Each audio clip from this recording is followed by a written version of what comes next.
Education is no longer confined within the four walls of a classroom. True learning happens when knowledge meets experience, when theory is applied to real-life challenges, and when students actively engage with the communities around them.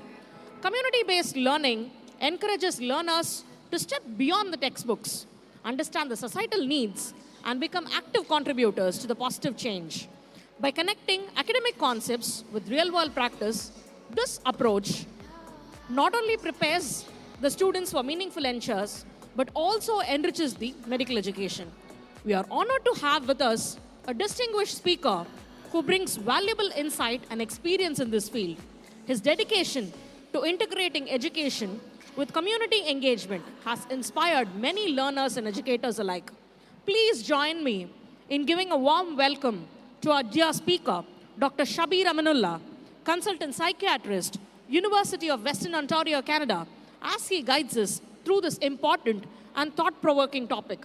We request Dr. Raghunandan, Professor of Medicine and Director of AMRI, and Dr. Rajeshri, Dean of Bharat Medical College, to introduce his guest speaker and to chair the session. Over to you, sir and ma'am.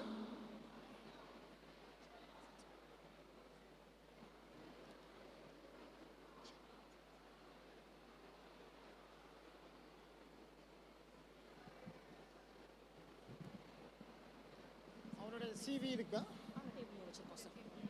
Sir, mic sir.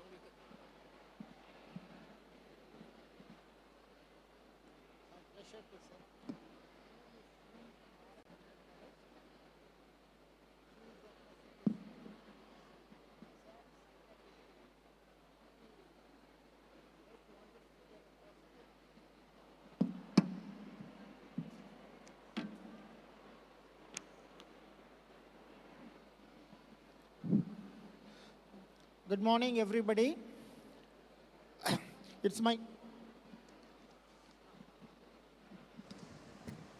Hello.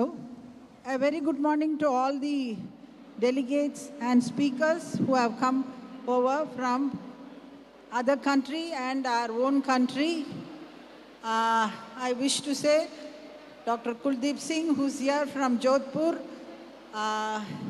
and Dr. Mohanan, Vice Chancellor of Kerala Health Science University, Dr. Ved Prakash Mishra, the Pro-Chancellor of Datta Meghe, and Lalit Wagmare from Datta Meghe, Dr. Russell D'Souza from Australia, Dr. Harms Peter from Portugal, and Susie from UK Dundee, and Dr. Balasubramaniam, our Dean, then our another Dean of ACS Medical College, Dr. Srinivas Raj, Dr. Naveen, Dr. Pradeep, Praveen, another Praveen from Chamundishwari and from Rajarajeshwari Medical Colleges. I welcome you all, Yogesh, Satyamurthy, Baswaraj, and I've told you already, thank you for coming over here, and my entire team will be helping you out. In another 15 minutes, I'll be out. I'll be back by 11:30 to pick up our chief guest. Thank you all. Dear delegates, please listen to this very knowledgeable and the discussions which we are going to go, particularly our faculty who would also follow all these instructions for our students, transmit them and transfer the knowledge to our students. Thank you one and all.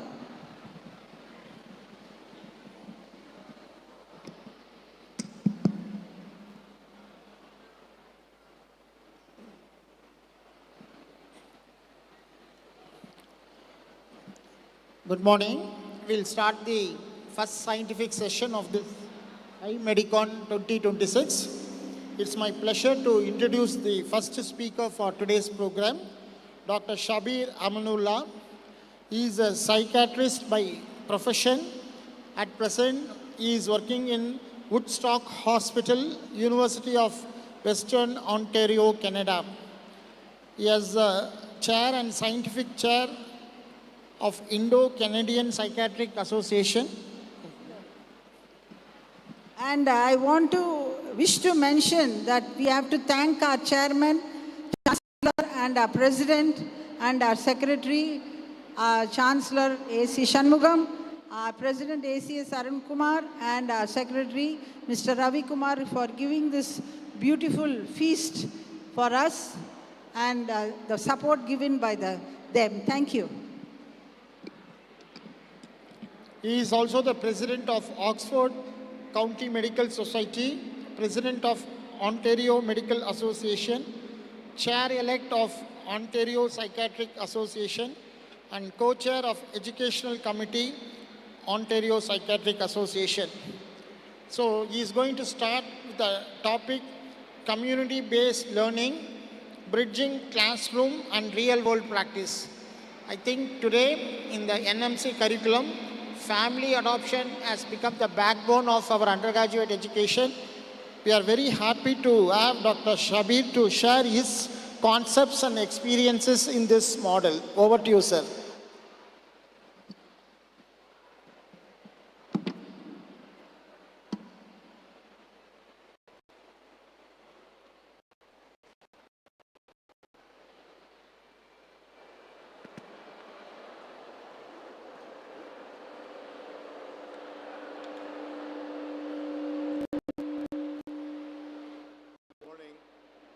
I'm not sure how audible I am.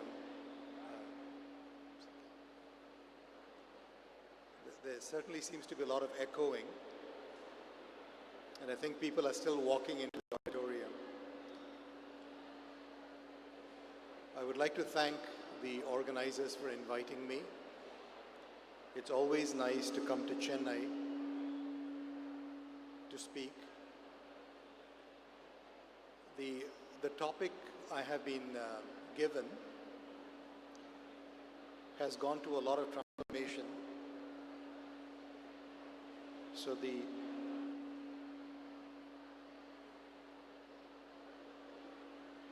don't increase the volume anymore. It makes it worse.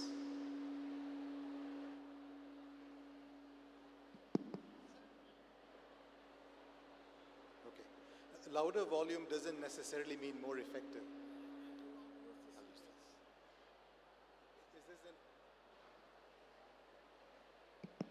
Is this any better? Perfect, thank you. My apologies at the start. The PowerPoint that I uploaded into the computer, the laptop here, may be a bit different from the one that I had actually finalized, but I'll try and bridge that gap. Thank you so much for inviting me to speak here today. It's an honor to share the stage with luminaries like Professor Velappanchavadi, Dr. Shet, Dr. Russell D'Souza, and many luminaries. I'm truly honored. The topic for today is a very interesting one. It's about community-based learning.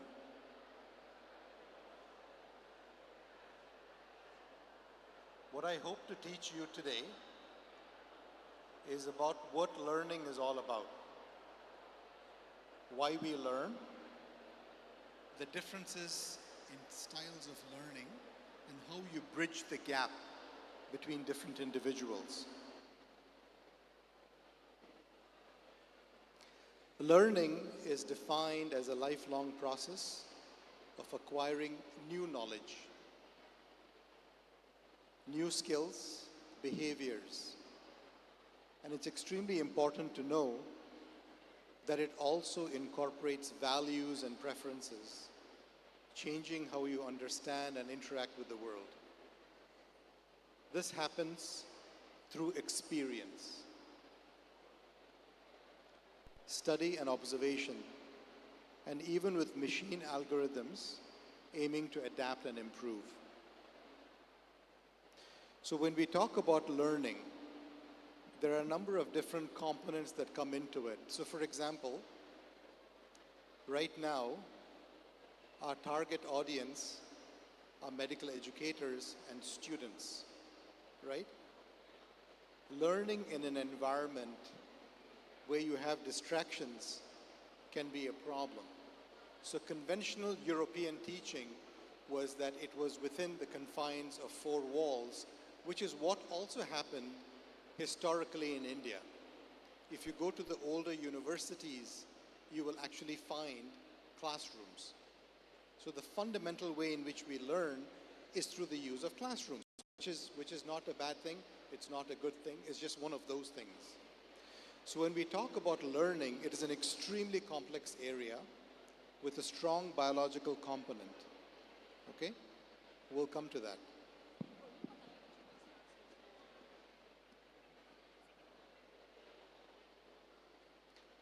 Pedagogy is most commonly understood as the approach to teaching and is the theory and practice of learning and how this process influences and is influenced by the social, political, and psychological development of the learners. There is very little chance of you teaching somebody who does not want to learn. If I do not want to learn, there's nothing you can do to force me to learn. So if I am useless to begin with, it's very hard to make me a brilliant cardiothoracic surgeon. Why this is relevant is because you find that pedagogy is how knowledge and skills are imparted in an educational context and the interactions that take place during the process of learning. Much like what we are doing right now. So those at the back who are busy talking to one another, you're busy chit-chatting, it really is of no use because you won't learn. But if there's a select cohort of you that actually imbibes knowledge, you will find that the session develops you as an individual into a key learner, people who are useful for your institution.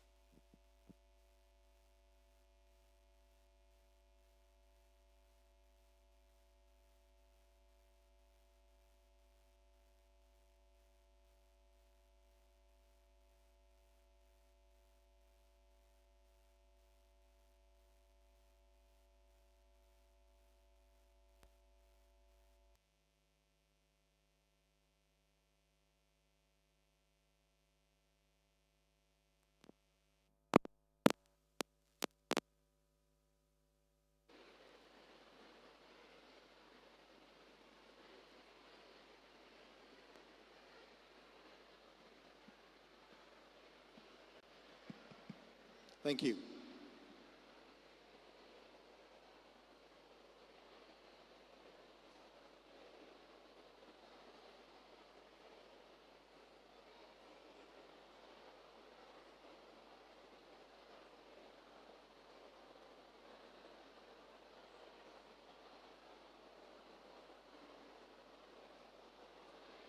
So while we're waiting for the PowerPoint to load again,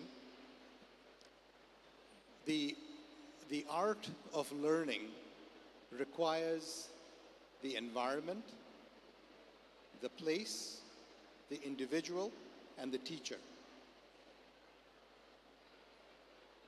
We often assume in life many things. This is a very interesting video. It was recorded in England, and it basically is a conversation between a person who buys a new car and he calls to complain about the vehicle to the dealership. Can you?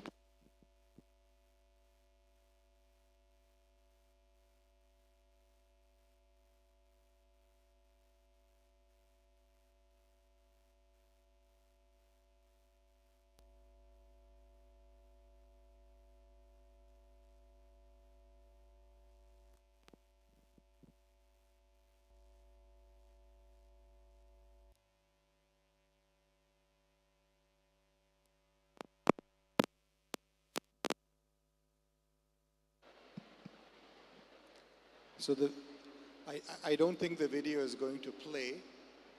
So I will explain to you what the video basically depicts. There is an individual who has driven a manual shift throughout his life in England.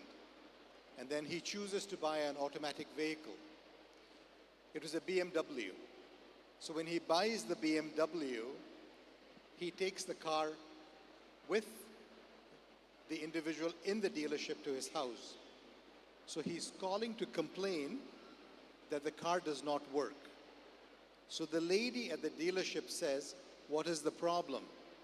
She says it works only in the daytime. It does not work at night. So she says it's impossible, it's a BMW. And she says, can you explain to me what the problem is? He says, yes. During the daytime, when I put D, it works. When I put N for nighttime, it does not work.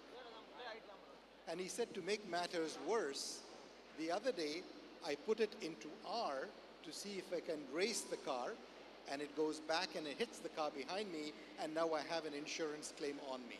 And so he was very unhappy. The point is very simple. The assumption that an individual will understand what it is that they're supposed to do at times is far-fetched. And this is a very simple example, a bit comical.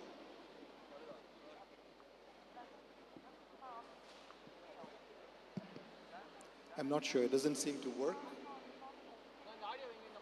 You can just shift to the next slide, it's fine. Thank you. I'm going to talk about a very interesting theme about learning and how the socio-political contexts can influence learning, but more importantly, questioning. I always tell people and my students, I can tell you how smart you are, not by your answers, but by your questions. The smartest people have the ability to generate questions that make the speaker think. That's the hallmark of a bright individual. So we know that one of the key differences between animals and human beings is the ability we have to communicate.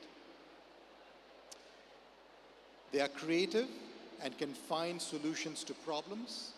Within the animal kingdom, there are many examples. For example, the crow and the water jug, right? A classic example, Aesop's tales. We know that animals can be very intelligent. We know of dogs that have saved people. We know cats, when there's a fire, that upstairs, lick the neighbor's face and have saved people. So when we talk about thinking, with the advent of AI and social media, we have lost the inherent art of thinking and questioning. We assume so quickly that what we read is factual that we actually put into our minds a lot of information that is completely inaccurate. And why is this relevant? I'm just going to mention 3 great thinkers from very different backgrounds. From Marie Curie to Aryabhatta to Avicenna. People who defined the world for us. And what was their only interest? They had a question and they sought the answer. When we sit in groups like this, your ability to think should be stimulated. If as a student you lose the ability to think, or you do not develop the ability to think, the consequences will be felt as time goes on. And this is very important, and I'll explain to you why. So, the largest circle is what I think, okay? What I put into words is what's going on here. What I say to other people is very different from what you understand. So it's very likely that of all the slides in here, you probably will take home just 1 or 2 of the key slides that were very comical. It goes to show you the incredible development of the amygdala and the insula in our brains versus the prefrontal cortex. It shows that when you create the right environment, individuals are more likely to learn. These are types of learning. And in the conventional way that we teach people, we expect everybody to be brilliant mathematician, physicists, linguists, very good in chess. In India, cricket, a passion. But one of the things we forget is many of these individuals have very unique ways of learning. So for example, many of us are visual. We like to see and we like to learn. The issue is, do we actually learn? AI has been a boon for many people, but also has been the bane. We had 20 scientific papers featuring the nonsensical term vegetative electron microscopy. And this was only because AI merged two columns into one meaningful word in the mind of AI called vegetative electron microscopy. The problem is many people who read this thought this was scientific. This is complete garbage. We have 20 papers that got published. It goes to show you how we have inherently lost the ability to think clearly. So publications do not reflect brilliance. Next slide. Thank you. I'm going to talk about Europe and how things changed when thinking was encouraged. So during the dark ages in Europe, many other continents were thriving. Whether it was the Arabian Peninsula, whether it was in India, people were thinking. They were free thinkers. But there was a lot of persecution at that point in time and fear of being allowed to think. That was one of the worst phases in Europe. Fast forward into creativity, industrialization, and learning. Some of the best centers of learning are in Europe. Free thinking should be a fundamental right because it's what makes the world move forward. How do we get to that? Slide. Teach students to ask questions. But to ask questions, you need to be willing to listen. To be willing to listen, you need to respect your intellect. To respect your intellect, you need to respect your individuality. Most questions in science start off with philosophy. It then becomes one that you pursue to seek evidence. Next slide. I'm going to shift into the relevance of community-based learning.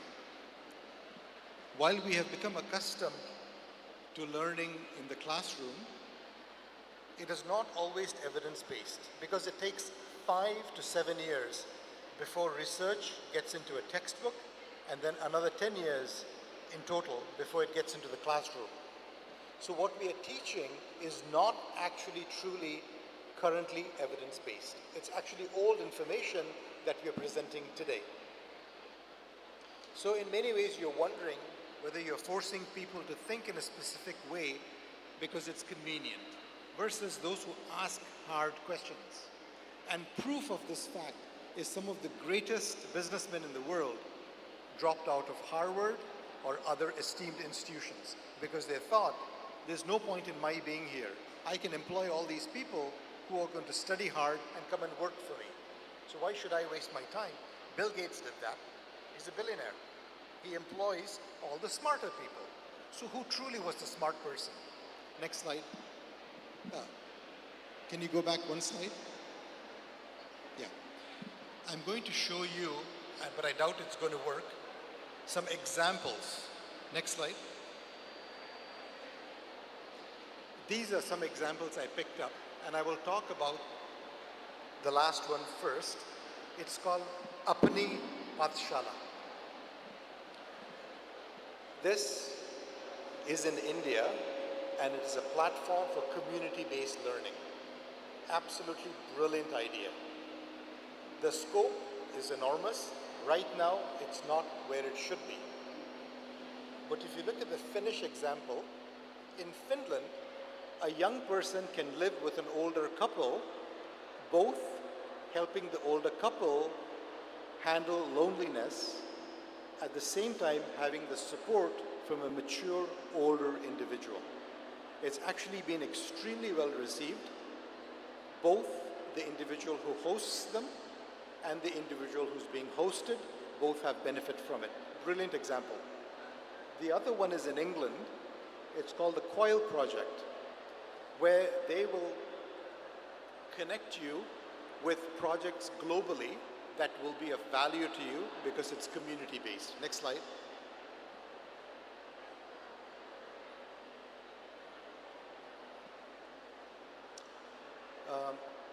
We often think that certain things are exclusive. It isn't. If you look at the mind-body dualism, René Descartes, we know now that there really isn't a dualism. It basically is one unit. Our ability to actually think is fundamentally important to our physical functioning as well, and I won't go into that, it's a long lecture. Next slide. No, it's not working. Next slide, thank you. So, what is scientific inquiry? Scientific inquiry is the ability to generate a question, test the hypothesis, and effect it into a scientific experiment.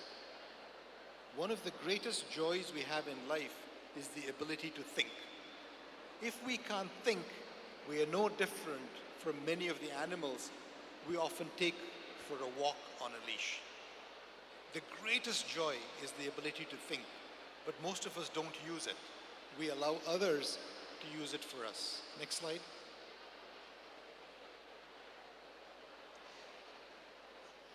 I'm not sure how many of you enjoy the arts. I love the arts. And I remember when I lived in England, one of the things I always did was go to the museums. In India, this is a very famous artist, Raja Ravi Verma. He has painted Adi Shankaracharya. And why this painting is so unique is Raja Ravi Verma was a king during colonial times. So he's called the colonial era painter. What he was showing is the process of learning is not confined to a building. This is fundamentally community-based learning. And if you look at the swan in Hindu mythology is very important because it talks about the swan being an animal that can separate milk from water. There is in fact a sloka about this. Na hesyasya dukkha jalabeda. I won't explain the whole thing, but it's very beautiful. And the lotus will shine in any water. What does it tell you? For an individual who wants to learn, you will thrive and do well irrespective of where you are, but take the best. And remember, you can see the stick on his shoulder. He says learning is a lifelong process. It doesn't stop. It's not confined to a building. Next slide. So what we try to achieve in a classroom is communication, collaboration. These days, we have a lot of communication, very little creative thinking, and even less critical thinking. This is where we need to bridge the gap, and this is where community-based learning comes in. Next slide. Creative thinking is not difficult to develop. I actually had a homeless patient who was diagnosed with bipolar disorder, who is currently on the honor roll. She did not have bipolar. She did not have any significant underlying psychiatric issue. She had a problem with homelessness. It was a sociological issue. We have a lot of people with sociological issues that present with what seems to be mental health issues.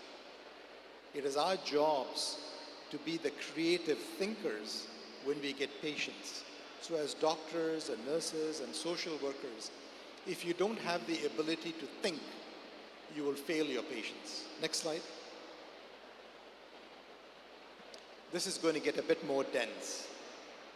The key aspects of community-based learning are it should be experiential. Real-world problems, reciprocal partnerships, skill development. So one of the skill developmental issues that we need to know is to develop critical thinking is to develop leadership. For any nation to grow, you need critical thinkers. Next slide. An example of community-based learning is a pharmacy that goes into the community and actually gets real-time data. The second one is getting students to go and collect data on long-term side effects. Very simple projects, but this is based in the community. Next slide. The benefit of community-based learning is the students get a better understanding, better engagement, but for the community, access to student talent. Next slide.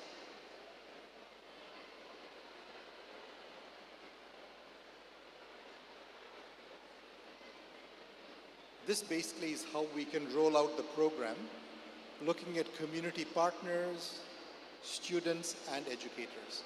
In educators, you guide the process, you give foundational knowledge, and you facilitate the link between theory and practice. Next slide. This slide is a bit dense. I will briefly explain it to you. It talks about how community-based learning bridges the gap between online learning and classroom learning. The community-based learning is one of the most important things for India today. We have a large population, we have large needs. We also have evolving psychopathology, we have evolving illnesses. Unless you're on the ground and talking to people, you will not know what the trajectory is. We will be treating for what really is in the problem and getting results that nobody wants. Next slide. I'm coming to the conclusion of my talk. CBL, if you look at the last point, can be a campus as a living lab. It is extremely important to tap into creative potential of individuals by actually getting the university to be a platform, not just a confined learning center, but it should be a platform for individuals who are bright. Community-engaged research, get to know the needs in the community, but also within the community, get people from outside to come share the platform in the university who have common goals. Thank you. Next slide. This video is also not going to play, unfortunately. This is a video of Dr. House. If you ever get a chance to look this up, because I wrote, can you increase the volume?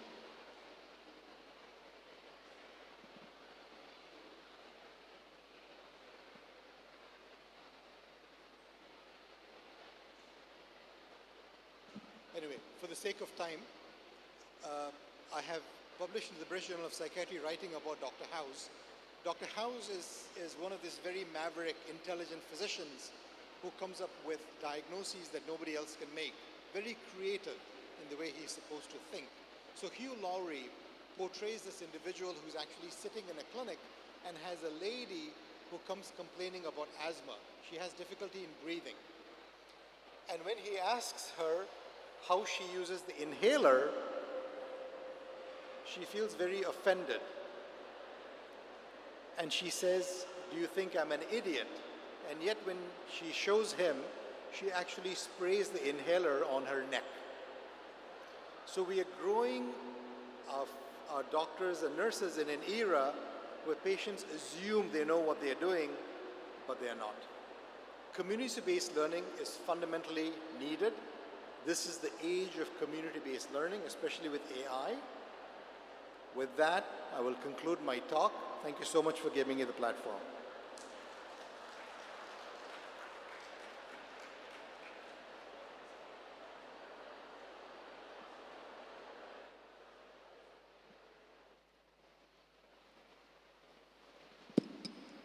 That was a wonderful presentation, sir. Good morning, children. Good morning. So let's stay silent for the next session. The session was extremely nice, sir. The communication should be effective. Learning should be made more practical. And everything draws down to what we do to the society, what we learn from the basic. Thanks a lot. Thanks for being with us today. Any one or two questions from the audience you want to interact? Okay, if there are no questions, thank you very much, sir. Thanks for your Thank you. connecting the process of learning with community from the classroom. It was an eye-opening session. Thank you very much.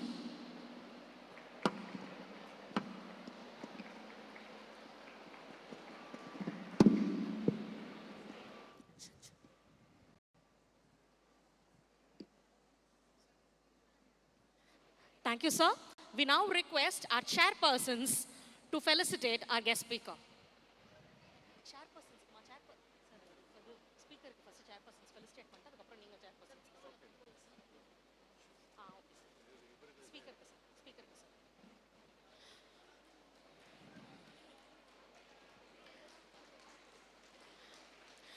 We now request Dr. Srinivasaraj sir, Dean, ACS Medical College and Hospital, to felicitate our respected chairpersons, Dr. Raghunandan sir, Director of AMRI, and Dr. Jayashree ma'am, Dean of Bharat Medical College and Hospital, Chennai.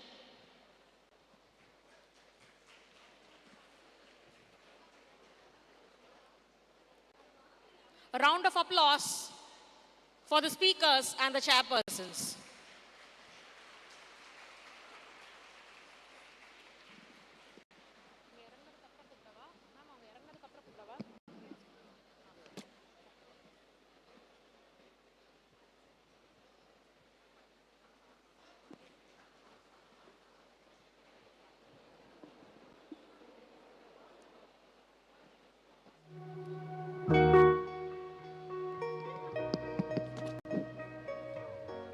We now move on to the next session. It is my honor to invite our esteemed chairpersons for the next session, Dr. Satyamurthy S., Dean, Rajarajeshwari Medical College, Dr. Praveen, Principal, Rajarajeshwari Medical College, onto stage to conduct the session. May I request the chairpersons to introduce the speaker and commence the session.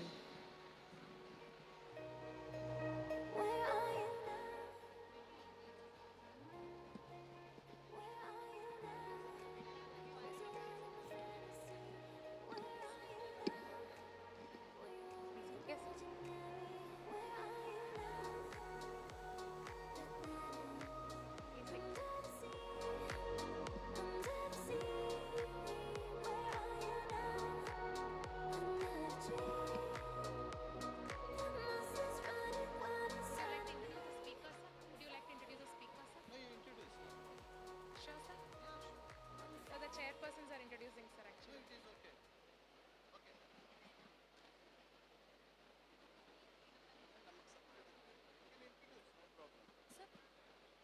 Yeah, good morning all.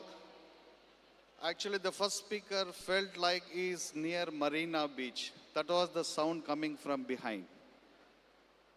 Shraddhaye Labhyate Gnanam. I request all delegate students to be silent so that you can hear. Once you hear, you can listen. Once you listen, you will understand. Thank you. I would like to call Dr. Kuldeep Singh, who has served as professor and head of the Department of Pediatrics at AIMS Jodhpur, and he has previously held the position of first Dean Academics, pioneering the AIMS Jodhpur model of medical education with flipped classrooms and audience response systems. He earned his MBBS from King George's Medical University, Lucknow, MD in Pediatrics from the same institution, and DM in Medical Genetics from Sanjay Gandhi Postgraduate Institute of Medical Science. Dr. Singh also holds a fellowship from the National Academy of Medical Science in Medical Education and Pediatrics. Dr. Singh's earlier roles include professor at SAIMS and faculty at BP Koirala Institute, and he has led the School of Public Health and contributed to tribal health initiatives via telehealth. A leader in child health and genetics, Dr. Singh established the National Inherited Disorder Administration Kendra and advanced public health programs like MD, MPH dual degrees. His work focuses on malnutrition, sickle cell disease, and innovative training for tribal communities. So welcome, sir, for your talk on e-log books and portfolios. It's a privilege for me to be present among the august gathering of the stalwarts in the medical education. And first of all, I would like to congratulate and also thankful for the organizers, Dr. Gita Lakshmi, for inviting me for this talk. This talk was supposed to be taken by Dr. Sanjeev Mishra, who was the first director of AIIMS Jodhpur and also the vice chancellor of the Atal Bihari Vajpayee Medical University, Lucknow. But because of certain reason, he requested me to have this talk. As we know that portfolios are important for the models, actors, and everyone in our life. And I have come from AIIMS Jodhpur, which is in the center of the Rajasthan. It is the largest state in the country. And started in 2012, 13 years old. But we have developed some unique model of education. So through this talk, I will share that is how we are developing these portfolios and e-log books. Next slide. Can I have the slide changer? So we know that open mindset is very important because it is important for the growth of the self as well as the country.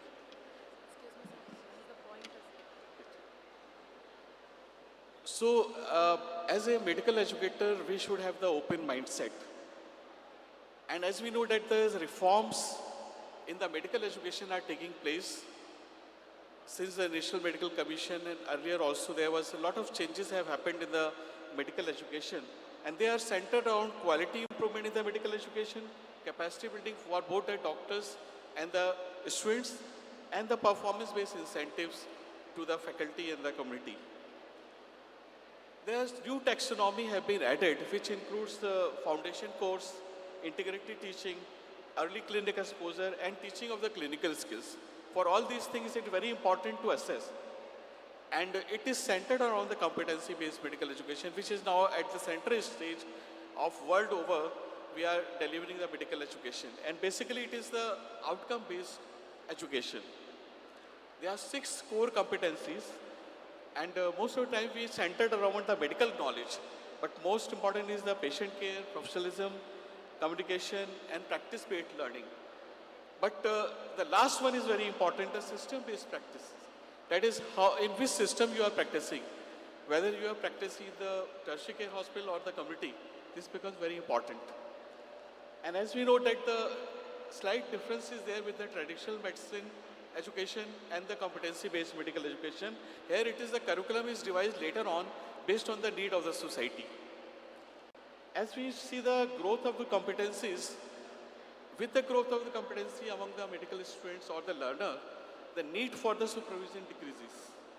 So from the novice who observe, then direct, then there is indirect learning, training, distant training can happen, and there's shades of decreasing supervision. And this is a point where there is summative decision is required for unsupervised practice. And after that, the student goes into the practice on his own. These are some of the important aspects of the competency-based medical education, and they are centered around the entrustable professional activities, which depends on the milestones of the knowledge, skills, and attitudes. Some of these are observable as the observational professional activities. This is the matrix of the milestones and how the milestones led to the entrustable professional activities. That is how much unsupervised a student can do in the community. That is the entrustable professional activities. The most important thing about the competency-based medical education is the student should have the curiosity, the ability to ask questions and learn on his own. He should be able to find the deficiencies and should be able to find out the solutions for that. And that is a problem-based medical education. And the problem-based medical education is not the problem solving, but it is the finding out what we lack and finding out how we can learn about that. So the crux of this problem-based learning is the triggers which are provided by the society from the learning material, from the resources, from the teachers. And based on that, the student learn. But the most important thing in our medical education today is the assessment. And we know that the assessment drives learning. So how we are going to assess? A summative examination may not be enough. So that's why there is a need for a portfolio of the students and a logbook which can be like assessed both by the students as well as the people around them. So this, my talk is based on little effort we have made toward development of the unique curriculum for the MD in family medicine. So under the leadership of Niti Aayog, Dr. Vinod Paul, he convened a committee for developing a curriculum for the family medicine which is unique for the AIMS. So 9 AIMS faculty members come across and developing this, and the multiple meetings were held. The subcommittees were divided: the syllabus committee, the skill committee, competency committee, assessment committee, research and thesis, and the further career. So based on that, these competencies were devised. Now, as we know, the family medicine is the doctor of the contact who provide the long-term continuity of the care. This can be adult, including the women health, child, elderly, or a differently able, and it constitutes a committee. And the most important thing is that the diagnostic therapeutic principle and the student should be able to organize the referral, should be a part of the teamwork, leadership and communication following the ethical principle. And that's why this competency is centered around different areas. Not only the wards, but the OPD, ICUs, emergency, as well as the community. And all the 3 domains are being assessed. So this is a template of the competencies which has been devised by the National Medical Commission. The domain, the level of learning, teaching learning method, assessment, place which is where it is being assessed, and whether it is aligned with which is the principle of the society. So this is one of the examples of the health promotion, health education for the harmful effects of alcohol and lifestyle and stress management, and the benefits of yoga and how it can be delivered. So in all, 303 competencies were developed for a MD in family medicine. And about the 50% of the identified competency required the candidate to achieve the level of DUS. So these are some of the competencies which can be like assessed. And the assessment, all these competencies are aligned with the assessment. An assessment based on the knowledge, cognitive knowledge, as well as how they are going to deal in the society. So also it is also aligned with the national health programs. That is how all the competencies can be assessed under the setting of the national health program. So ultimately, the broad framework of the assessment was based on all the domains of the learning, centered around the Miller's triangle, and it mainly focused on the workplace-based assessment, and how this workplace-based assessment can be carried out by the mini CX, care assessment tool, case-based discussion, multi-source feedback, clinical examination and procedural skills, quality improvement projects, along with the portfolio and e-logbooks. So why the digital portfolio is important? There is a current challenge in the family medicine training is that over-reliance on the paper logbooks. And there is a limited tracking of the longitudinal competence. And there is inadequate documentation of the continuity of the care which is provided to the students. Subjective assessments with the minimal feedback are there. And there is a weak data for program review as well as for accreditation. Here comes the role of the digital portfolio. Family medicine requires assessment paradigm. So how the tracking of the family medicine competency can be done is, because the family medicine is centered around the undifferentiated problems, provide lifelong care, work across different sectors, OPD, IPD, and the community, and also they have to integrate the clinical, psychological, and preventive care. So the digital portfolio and logbook is mainly, the logbook should be centered around the clinical procedures, committee work, and the follow-ups. Whereas the portfolio should have evidence, assessments, feedbacks, and the reflection. The most important thing is the reflection. How to capture the reflections in the digital portfolio is important, and how we can do it. So the educational philosophy behind the digital portfolio is that it should be aligned with the competency-based education, should be based on the adult learning principle. Reflective practice is the most important, and the workplace-based assessment should be the crux of the assessment. And assessment should drive the learning, not the documentation. So with this, the structure of a digital portfolio for a family medicine, especially for the family medicine program, should include a clinical care, procedural skill, continuity of the care, community and preventive health, professionalism, ethics, and academic and teaching activities. So the e-logbook should also have the same things along with the documentation. So this e-logbook, when we design an e-logbook, it should focus on the system, student module, faculty review, administrative functions, analyticals, and reporting and security settings. So these are the three areas in which the system's overview is there: student, faculty, and the administrator. The student dashboard should have the different areas, like the entry, the personalized summary of the work they are doing, the pending reviews, the feedback which is received or pending or approved. Logbook entries basically require basic information, activity details, and the patient information. The faculty dashboard, on the other hand, should contain the entries, the ability to review, provide detailed feedback, request the revisions and the comments, track the individual student progress, and export and report the data. Reflection, review, and feedback should be a continuous process in which the comments are received and the students further receive the comments and the feedback, and based on that, he revises his work. So the missing among all these things was reflection, which encourages the holistic thinking, improves the empathy and professionalism, and supports the self-directed learning. Administrative functions are also important for the digital portfolio LSD logbook, because there should be user management, student management, faculty management, learning materials, assignments, and departmental setups. Based on all these functional of a logbook and the digital portfolio, one can deduce the analytics and the reportings. Now this is very important for furthering the research work, as well as giving the feedback to the policymakers or changing the system of education. Also very important in the digital portfolio in e-logbooks is the learning center. And we find that some of these can be like together work.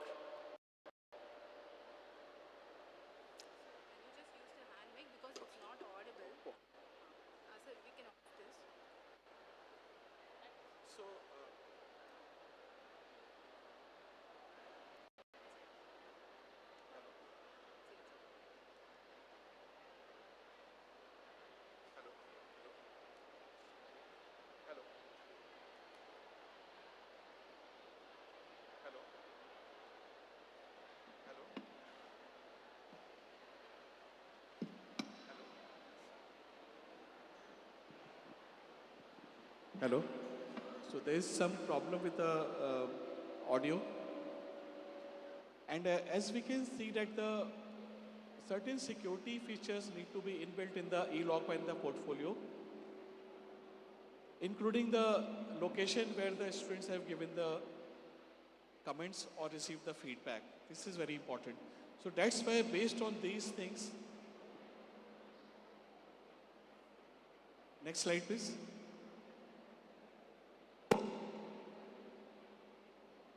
So at AIMS Jodhpur, we piloted with the Moodle.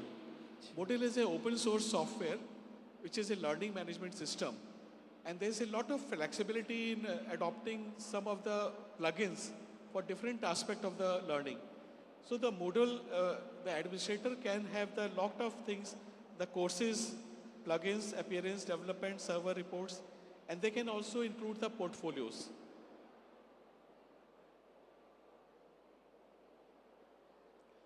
So this is how we can add the competencies in the Moodle portfolio. And these are the competency framework which can be adopted or they can be imported in the Moodle program. So at All India Institute of Medical Sciences, Jodhpur, we have one unique model That is, we have a strategic planning through which with a vision, mission, and values. We devised a unique method of learning on the Saturdays. So these Saturdays are for teaching learning innovations, integrated teaching with C4 department, unconventional learning experience, as well as watching the regular classes. So this unconventional learning experience is based on the role plays, panel discussion, order and response system, or experiment with the online learning as well.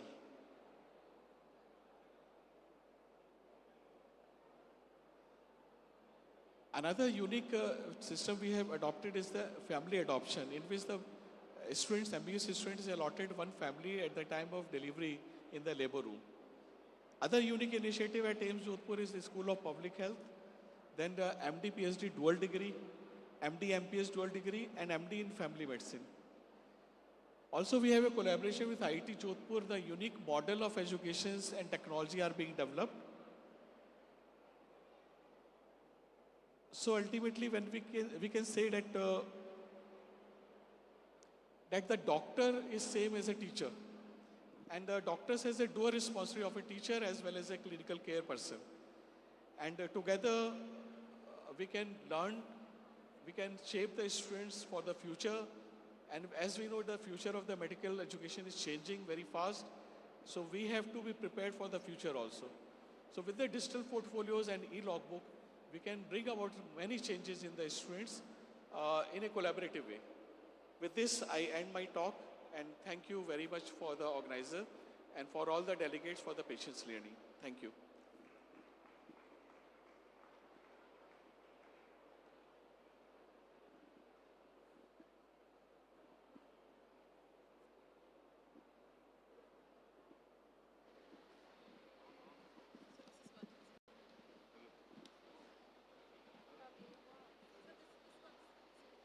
Hello. Thank you, sir. Thank you, Dr. Kuldeep, sir. So, it was an excellent presentation. As you know, a sort of competency-based medical education.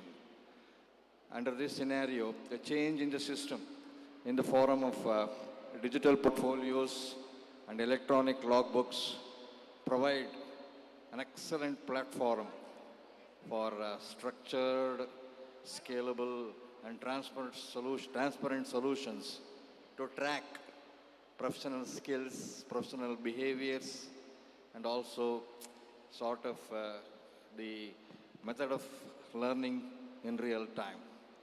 So it was a very good presentation. Thank you once again, sir.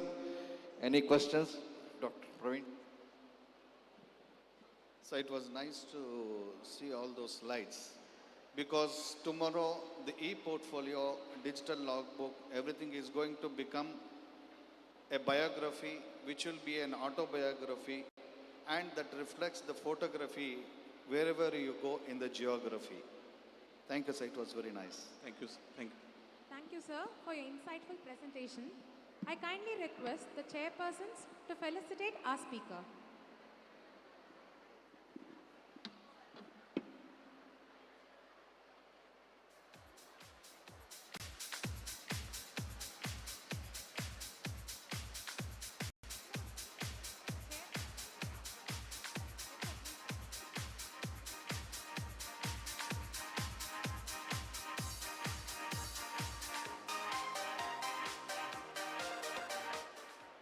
As a mark of gratitude, we would like to felicitate our esteemed chairpersons for their valuable contribution to the scientific session.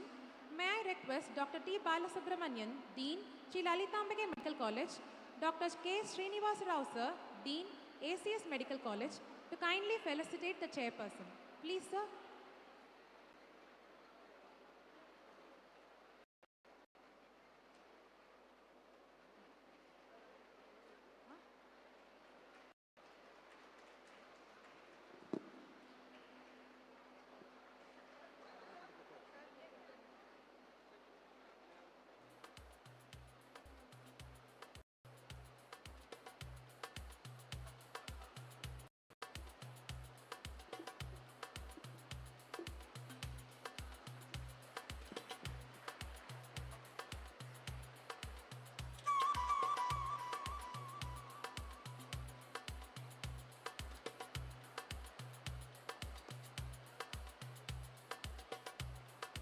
Thank you all once again. We shall now proceed to the next session. It is my honor to invite our respected chairpersons, Professor Dr. Basavaraju Sir, Principal Rajarajeshwari Medical College, and Dr. Roshan, Medical Superintendent, Chamundeshwari Medical College, to kindly chair and conduct the session.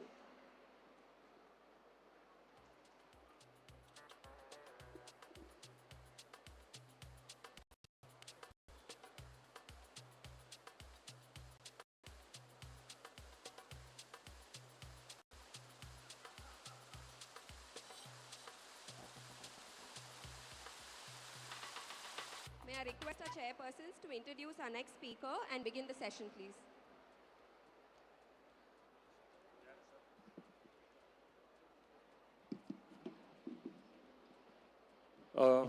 May I invite Dr. Lalit Bhushan Wagmare to the dais. Dr. Lalit Bhushan is a Vice Chancellor, Velappanchavadi Institute of Higher Education and Research. He was recognized as the youngest Pro Vice Chancellor in India at the age of 37. Currently spearheading academic excellence at DMI M.G.R. Varda. The Professor of Physiology with MD and PhD credentials and 3 times recipient of the Best Teacher Award. Sir has authored more than 35 research publications and 3 books focusing on medical education and AI integration. He is an influential member of the National Assessment and Accreditation Council, NAC team for the National Higher Education Standards. We welcome you, sir. Over to you, sir. Thank you.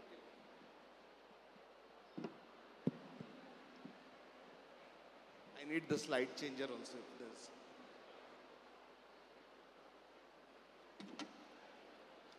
So very good morning, one and all present here. Am I audible to the last person there? Those who can't hear me, raise your hands. So I think my voice is reaching to the last person. I just want to know, look at so many youngsters, how many of you have come with your girlfriends?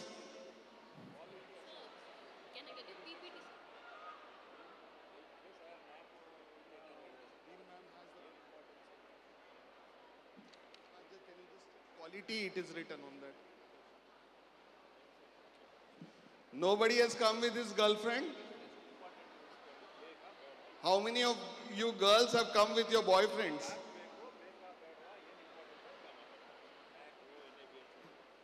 Not much population. How many of you have come with your teachers? All of you. So I'm very happy after a while when all this COVID time started. Nobody used to talk with each other. They all used to be in their mobiles.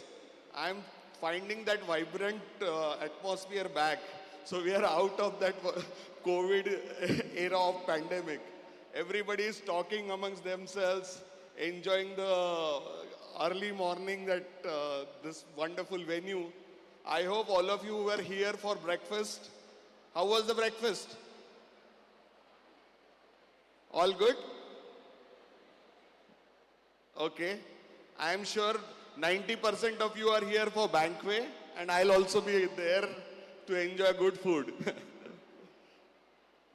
With all this, I would request the organizers to kindly load my PowerPoint presentation, please.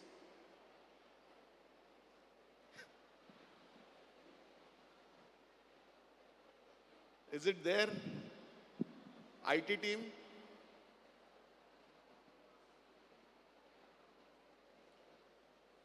See, I would like to address to the children that the kind of stalwarts who are sitting in the front row, it is incredible number of people in the medical education.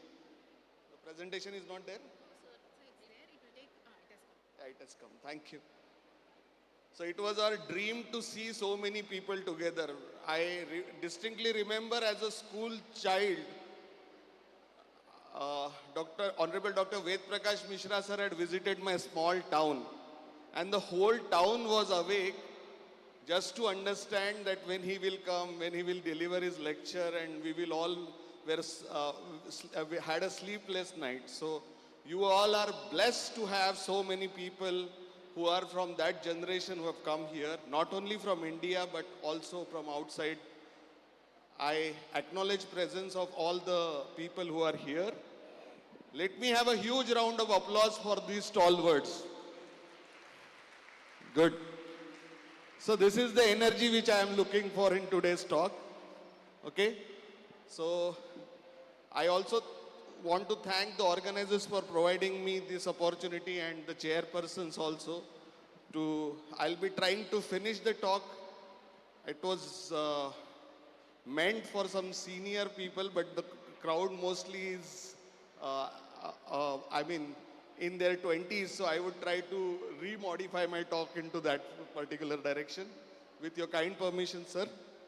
So, we'll be talking about these few lines in today's interaction. One is about what is the role of higher education in the society, what are the quality, what is quality, how do you define the quality, what are the historical quality movements which have happened till now, how much is the quality framework is in vogue, different models of the quality assurance in education, and we want to understand quality of quality in the context of medical education and the process and components of quality assurance.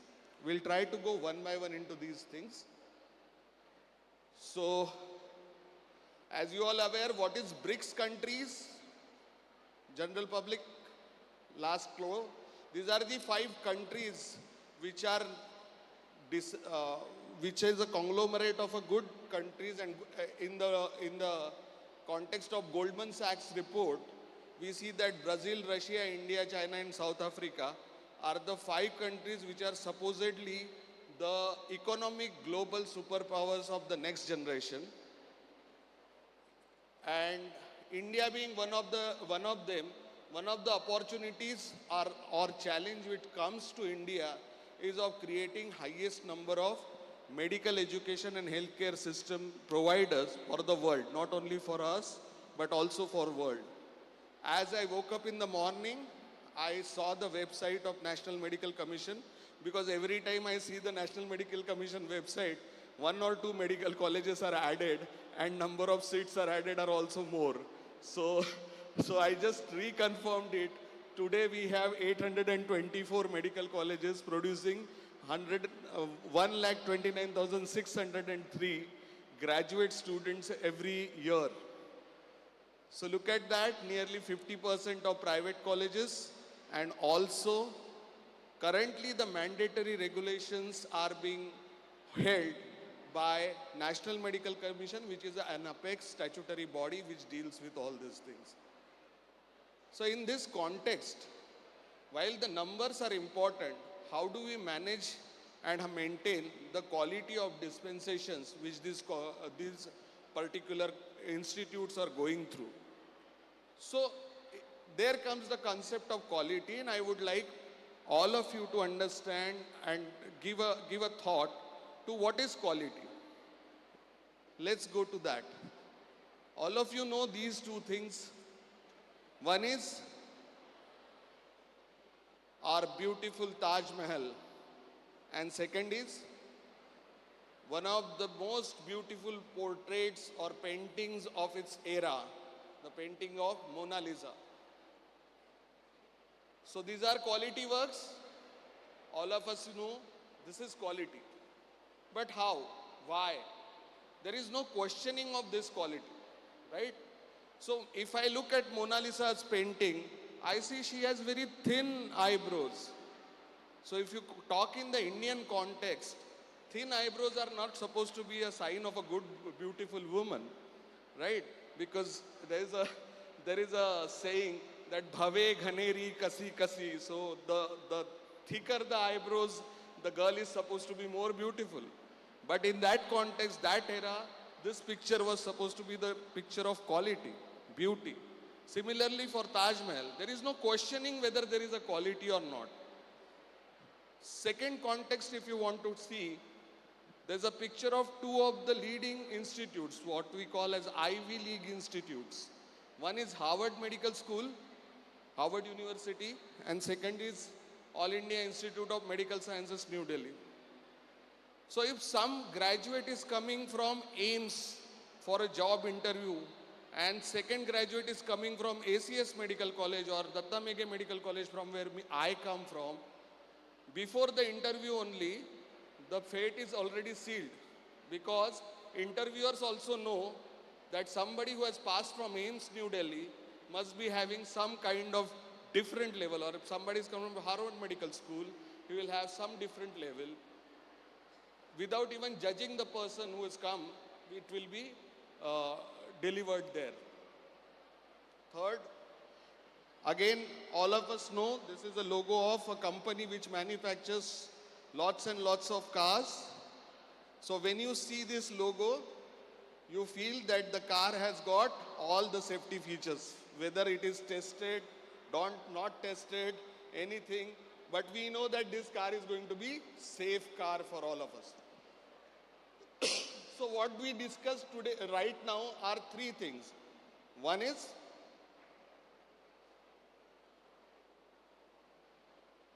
not working. Next slide, please. Yeah. So what we discussed about Taj Mahal was an absolute quality, or Mona Lisa was an absolute quality. No questions asked, but it is quality, right?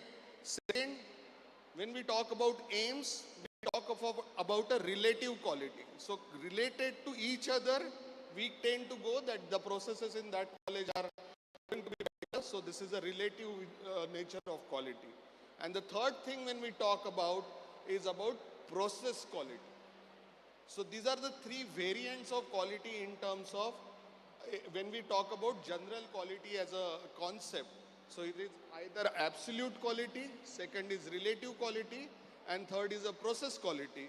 But what I am talking today is about, next slide please, quality not as absolute, relative or process, but quality as a culture which will make difference to all of us in delivering the quality of higher education which is desired of in any health sciences institute. Next slide please.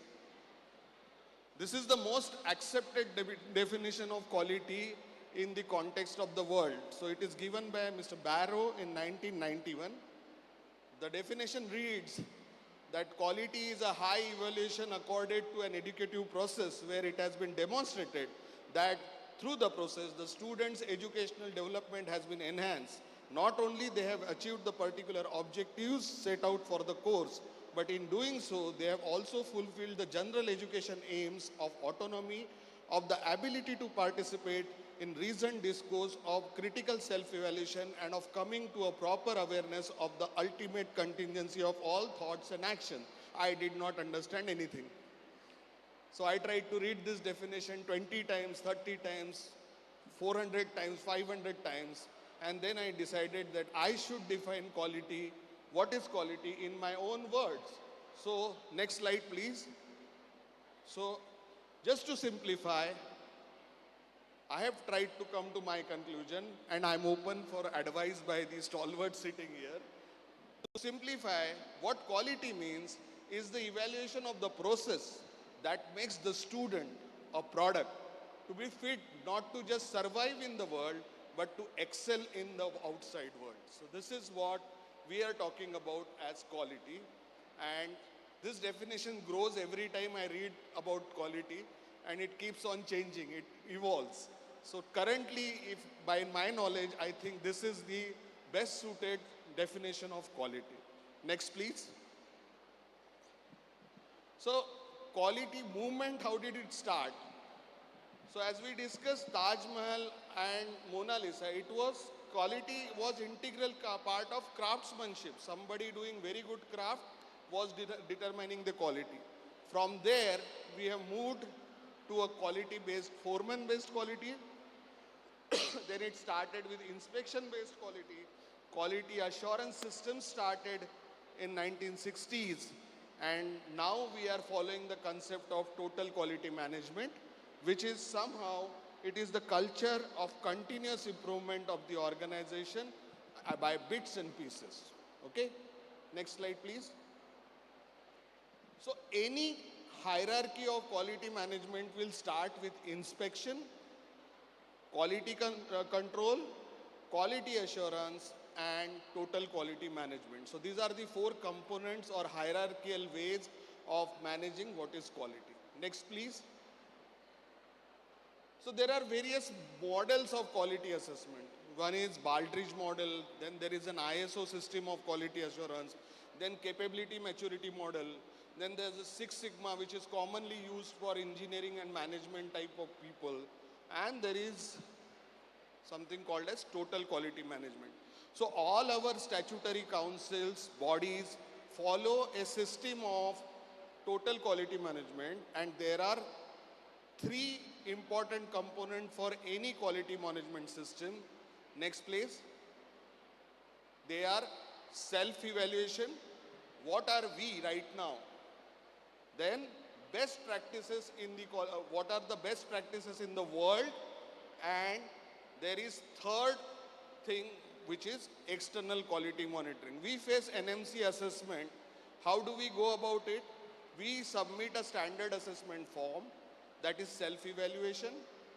Then that standard assessment form is evaluated on the basis of what are the best practices or what are the minimum standards which are defined for that particular type of program, intake, or PG, UG, depending upon that. And on the basis of this, there is an external evaluation conducted which results in granting or not granting of particular number of seats. So similarly, for any assessment, let it be NAC, let it be Times Higher Education, let it be QS ranking, anywhere in the world, the three parameters will be, there is a self-evaluation, there will be benchmarking with the best practices around, and there will be external quality monitoring. So these are the three components of quality assurance which are there in the vogue. Next, please. So let's call the quality dimensions of quality in medical education in three frames. One is national benchmarking, second is stakeholder satisfaction, and third is internal quality assurance. So there are various models which govern these things, and I think they are very intricate models which we will be trying to learn over a period of time. But let's take a smaller example. Can you go to the next slide, please? Okay. So this is just a common, all of you know that Chandrayaan-3 was a very successful lunar landing by an Indian ISRO team, and I have tried to analyze that in terms of quality of that program. So let's take a case study of Chandrayaan-3. What was the purpose? It was wanted to boost the confidence of 140 Indians that we can reach to the moon without any failure. So what were the important components? We wanted to have technical excellence. We needed teams for all the events. The steps were discussed properly. How do we go into the orbit? How we will land into the we will make a soft landing and then roll out the rover. So these were the things which were required. Around that, there was emotional cord built up. Management of all dimensions were there. There were right persons for right occasion. Environment was created to best. It was all bettered with efforts, research mapping, and brand building. So ultimate result of Chandrayaan-3 study was, it resulted in a successful landing of our rover onto the moon. So what did it make? It made 140 billion of us feel proud, and we did not repeat the shortcomings which we faced during Chandrayaan 1 and 2. Now, how is it related to medical education? Can you go to the next slide, please? So this is not mine, but this is a quality standards in medical education. This is an institutional quality assurance model which was created by Asian University of Network in its conference during 2000s. In the Quality Assurance Network conference was held. So quality standards in medical education rover around these two parameters. One is a stakeholder satisfaction, and second is international benchmarkings for quality assurance. What do we need to do for that? we need to define our mission, goals, aims and objectives, create a policy plan, manage the whole system in a proper way, create proper human resources for that particular purpose, provide adequate funding, create educational activities, research and community service so that we lead to an achievements which are matching with national and international benchmarkings in terms of and minimum standards, national education policy and sustainable developmental goals. So with this, the quality standards are determined for institutional level models. Next slide, please. Next slide. So, just a slide, yeah. So again, quality standards. So this is a system model for quality standards. So there are certain monitoring instruments, some evaluation instruments, and spatial quality assurance processes with specific quality assurance instruments. So for that, there are various benchmarks which are created, which will ultimately result in creation of internal quality assurance, and it does not stop at one point. We have to keep on continuously engaging in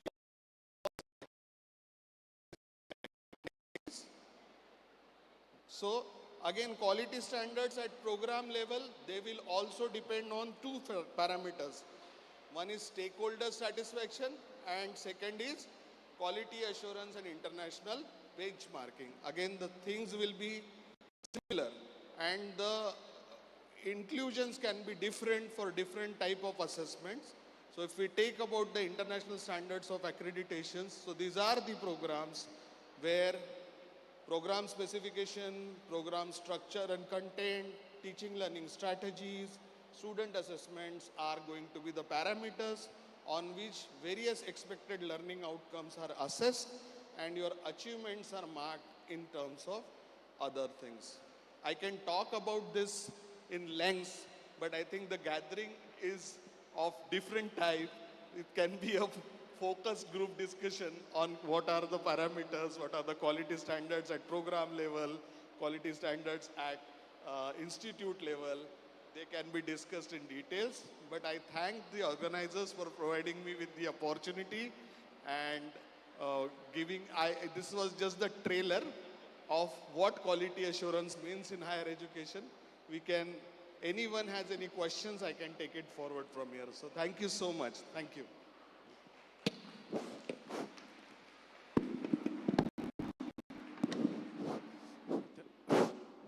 Dr. Lalit Bhushan, sir. Before I conclude this topic, are there any questions from the house? So I have a question. So quality, as you said, is not static. It's a dynamic thing. It keeps changing. So what was quality 20 years ago is not considered as quality today. So what is quality today may not be quality. So what is your perspective on this dynamic nature of this quality?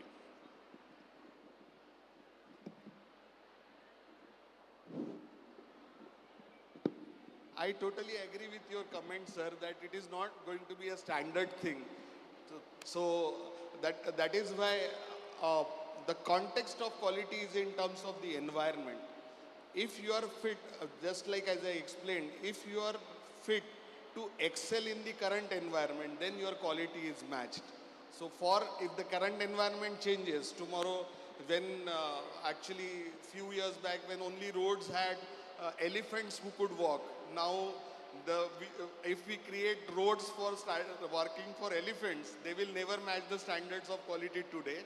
So again, the environment defines all these things. So that is why to excel in the current environment is quality, and parameters for current environment change with the changing environment. The best example is India-US trade deal.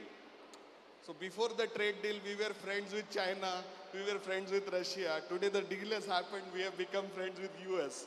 So again, the environment changes and the parameters will change. So we will need to create certain benchmarks which are standard and certain benchmarks which are dynamic so that we match the standards and quality there. And that requires a regular validation also. That's why Yes. probably every year there's a renewal of the quality Yes, standards. so that is it. Yeah. Thank you. Thank you very much, sir. Very comprehensive Thank talk. you. So we understood you, a lot of things. Thank you very much for coming here and giving this talk. Thank you, sir, for an enlightening session. I kindly request the chairpersons to felicitate our speaker.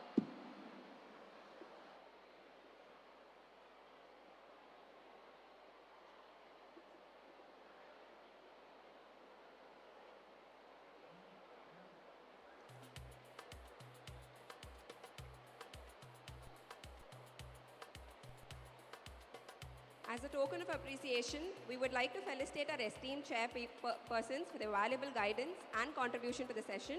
May I request Dr. Sendil, Medical Superintendent, ACS Medical College, to kindly felicitate our chairpersons.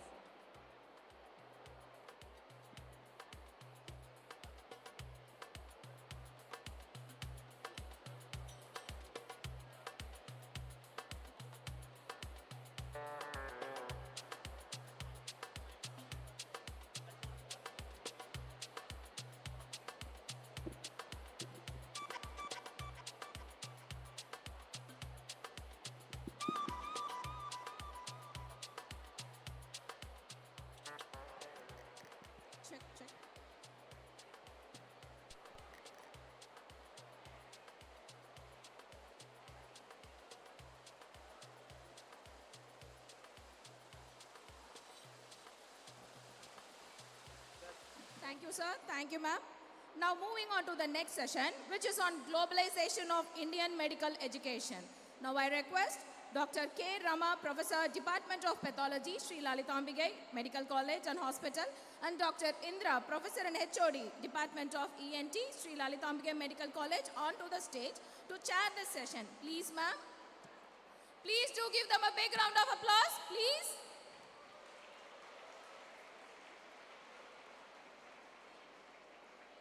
Thank you, ma'am. Requesting the chairpersons to introduce the speaker.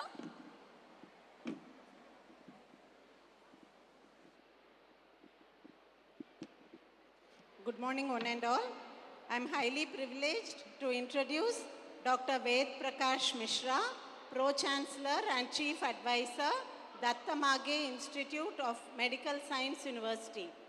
Sir is the recipient of Dr. B.C. Roy National Award in the year 2016.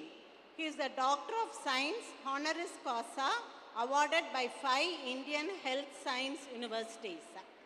Sir is also the Doctor of Medical Sciences honoris causa awarded by a Health Science University for outstanding contribution to medical education at national and international levels.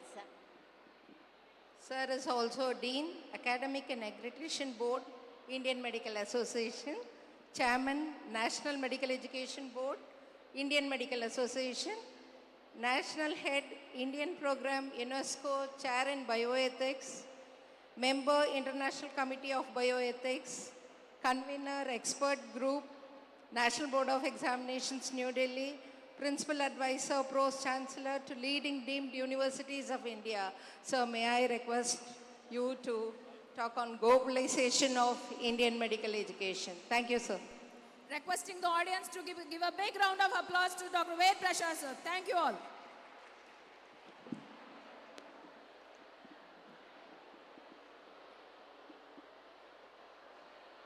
Good morning. Can I request for silence? Silence, please. Thank you very much. Esteemed Madam Chairpersons, luminaries across me, that includes a global galaxy. My mentor, esteemed Professor Russell D'Souza, President of the Association of Medical Schools of Europe, Dr. Ham Peter, Dr. Suzy from Dundee University, esteemed Honorable Vice Chancellor of Kerala University of Health Sciences, Dr. Mohanan, Secretary General of Association of Medical Educators of India, Professor Mary Matthew, the learned previous speaker, Honorable Vice Chancellor of the university where I am the Pro-Chancellor, respected Dr. Lalit Bagmare, esteemed learned speaker, Dr. Kartar Singh, esteemed faculty members, delegates, participants, resource faculty, ladies and gentlemen.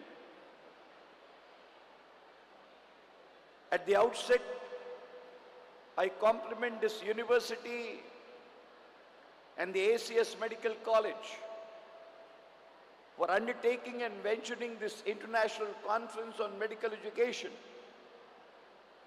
And the range of the speakers and the erudite expertise which has gathered as a part of Galaxy is something rare and celestial in nature and character.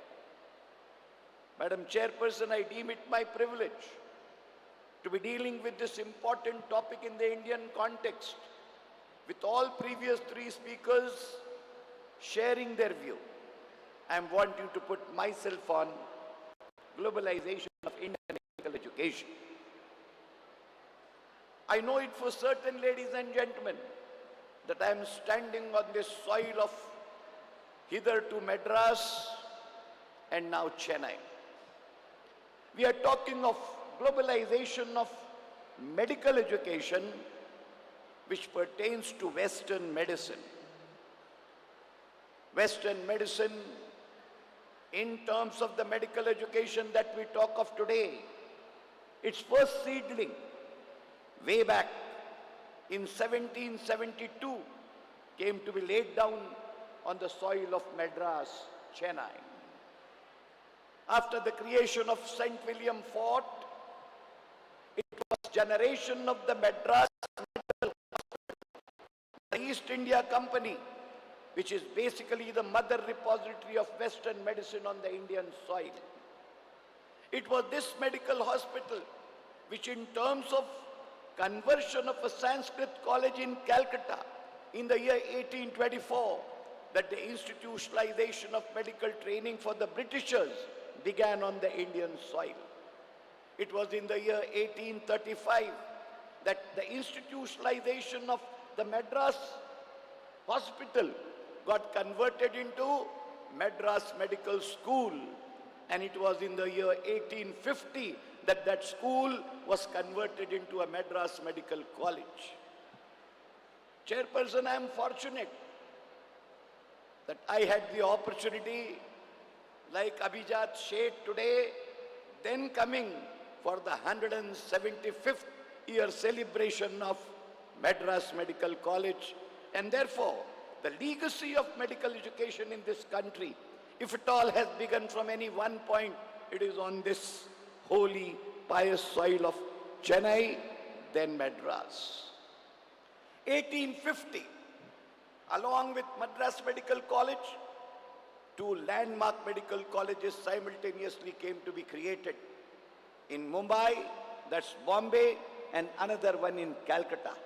Therefore, the real medical institutionalization in terms of medical colleges in India dates back to three medical colleges in the year 1850 in Chennai, Mumbai, and Calcutta. I'm just wanting to take the landmarks in the last just 190 years of Western medicine in the Indian context. After a lull period dominated by 1857 revolution, it was the first British Education Commission constituted in the Dalhousie age in the year 1904, which resulted in recommendation of invocation of the medical colleges in India, conferring Indian medical degrees, and therefore arising out of the recommendations of 1904 Education Commission, the British Parliament passed an act which is called as Indian Medical Degrees Act of 1916, which resulted in entitlement of the medical colleges in Indian soil, conferring Indian medical degrees called as Indian Medical Degrees Act. I'm also wanting to take into consideration Although medical school came to be created way back in 1835, but the first Indian to be admitted in that medical school in Chennai was in the year 1842. It was in the year 1853 that the first licentiate batch of Indian medical graduates came into being from the soil of this Chennai in the year 1853.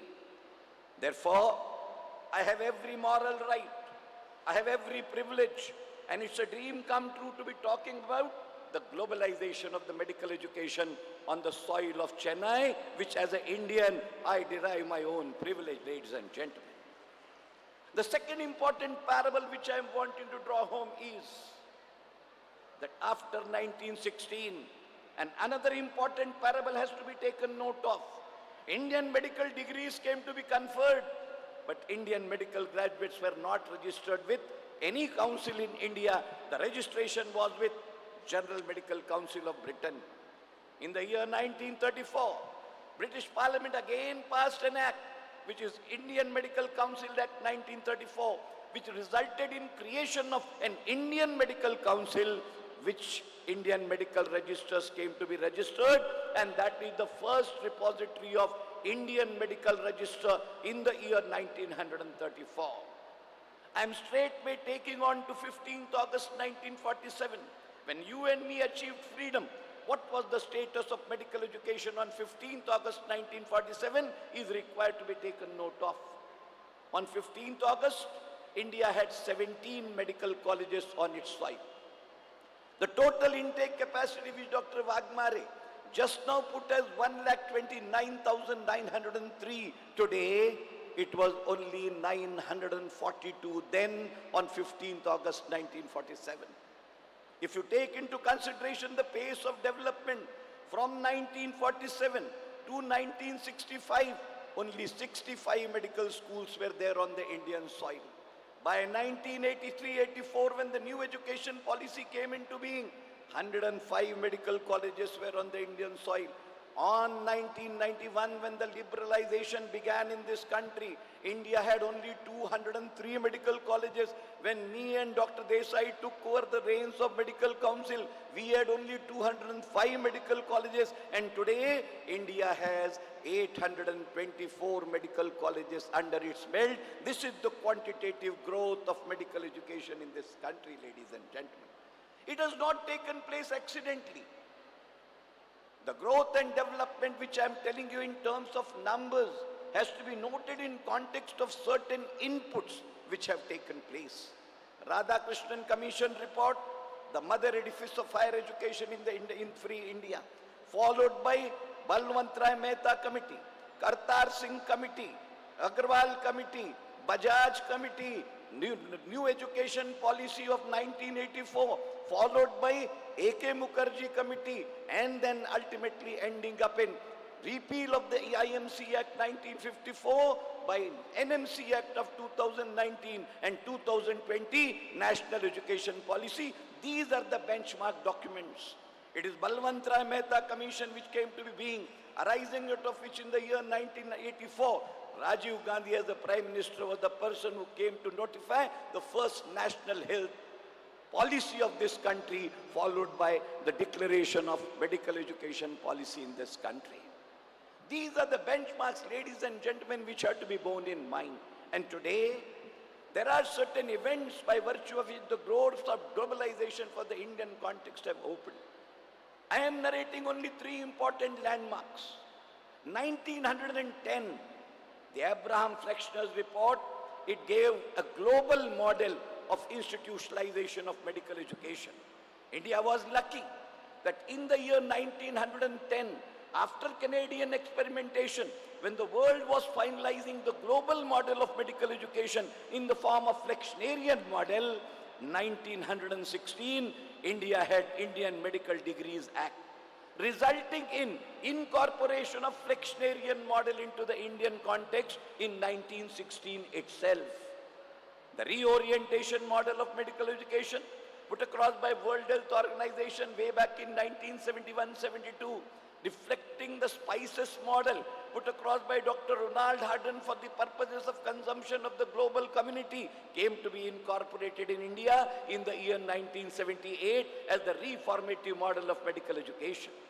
2010, the important landmark when the Lancet Commission report came into being, invoking for the world the transformative model of medical education. Ladies and gentlemen, let me say with all pride and humility at my disposal that in the year 2009, when the country was observing Platinum Jubilee celebrations of Medical Council of India, then now rechristened as National Medical Commission, the entire venturing of Lancet Commission report came to be taken up by the Medical Council through its academic council, and the process of nurturing faculty through the National Faculty Development Program came to be launched in the year 2010. Creation of the nodal centers, creation of the regional centers, launching of the basic medical education technology workshop, incorporating of advanced course in medical education, launching it in 2014. All these are the chronological events which bear a testimony of first-person participation of this small little humble man who is talking to you on this soil of mother repository of medical education in this country. 2015, the entire onus of working out a transformative model of medical education in this country on the recommendations of the then Planning Commission, converted into Niti Aayog in the year 2015. Adopting the recommendations of the Planning Commission, the Niti Aayog stated that the onus and responsibility of the transformative model of medical education would be vested on the national regulator, that is National Medical Council, and it was put across candidly. Dr. Mohan is a testimony that it will be a responsibility of a statutory academic council to be created for creating the transformative model of medical education, ma'am, in this country. I cannot trust and believe that there could be a greater destiny which can play its own role in one's life.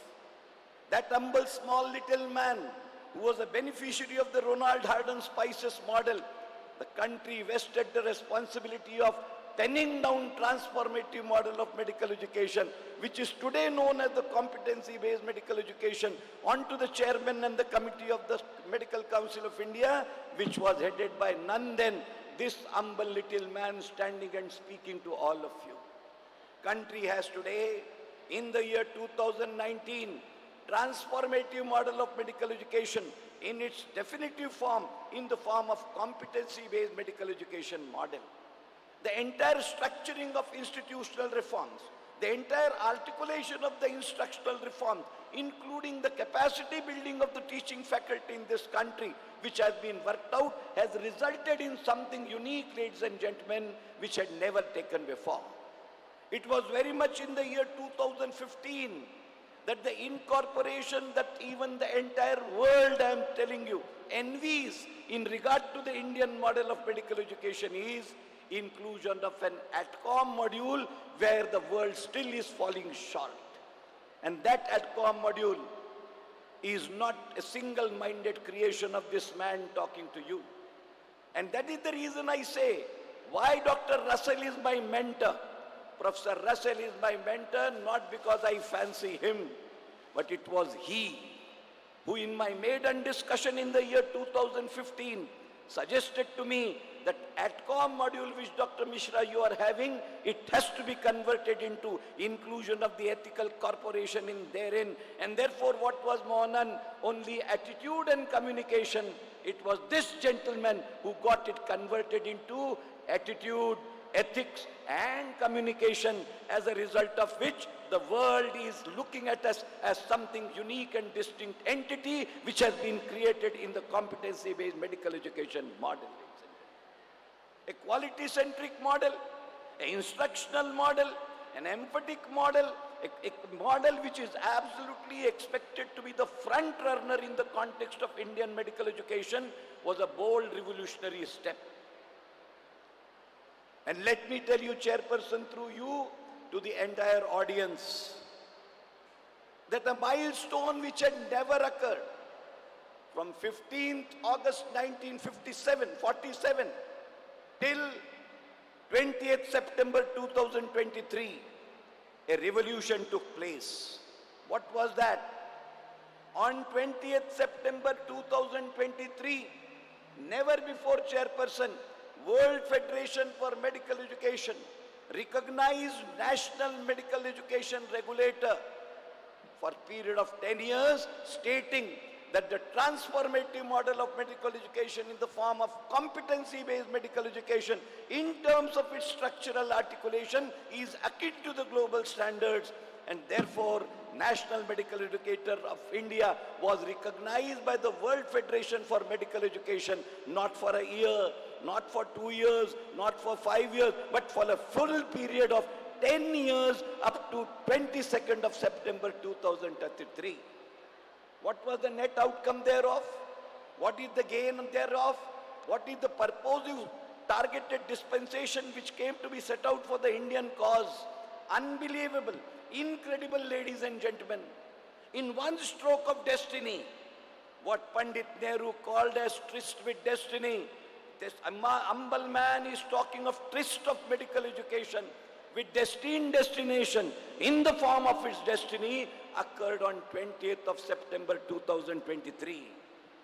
The World Federation Medical Education, after grueling and distinctive evaluation, not only recognized, but out of the recognition of the Indian medical education competency-based model, 706 medical schools immediately got included in the list of directory of medical schools maintained by World Federation for Medical Education. A directory which up to 19 September 2023 had only 6 premier central government run institutions in the fold of its. From 706, it got raised to, from 6, it got raised to 706, ladies and gentlemen. As if it was not enough, it was further in terms of the argumentation which was put across to the Executive Committee of the World Federation for Medical Education. They said it is not just one time. Every medical college or school which will be recognized by the National Medical Commission, included in the first schedule appended to the NMC Act of 2019, will automatically be included in the list of medical education directory, ladies and gentlemen. And therefore, what is the impact?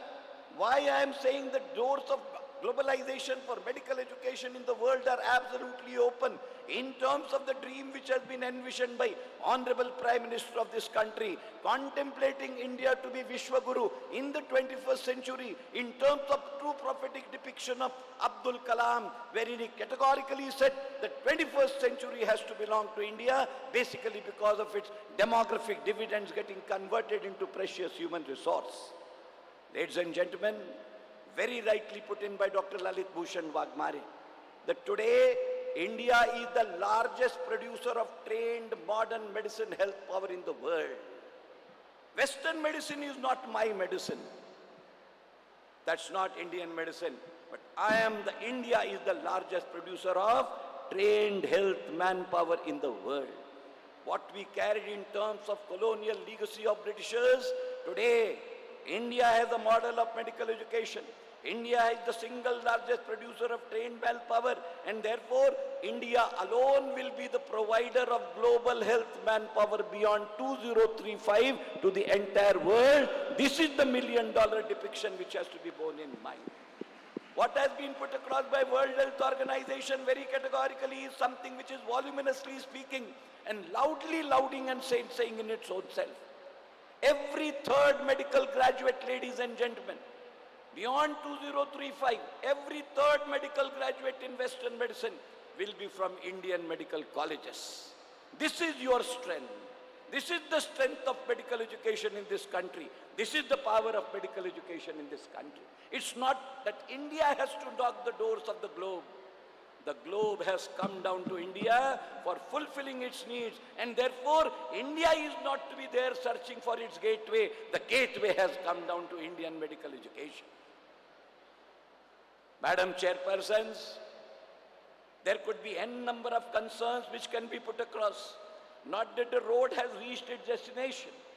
Quantity has been added, but quality, centricity, which has been not there, needs to be consolidated. The two important arms which I have tried to put across in my Task Force High Power Commission report, which I have submitted to Government of India for the purposes of incorporation of medical education for Viksit Bharat 2047, I have made two recommendations categorically. Number one, medical education got National Medical Commission in the year 2019. But National Medical Commission, I have discussed it with the Dr. Abhijat Sheth. It does not have any financial power.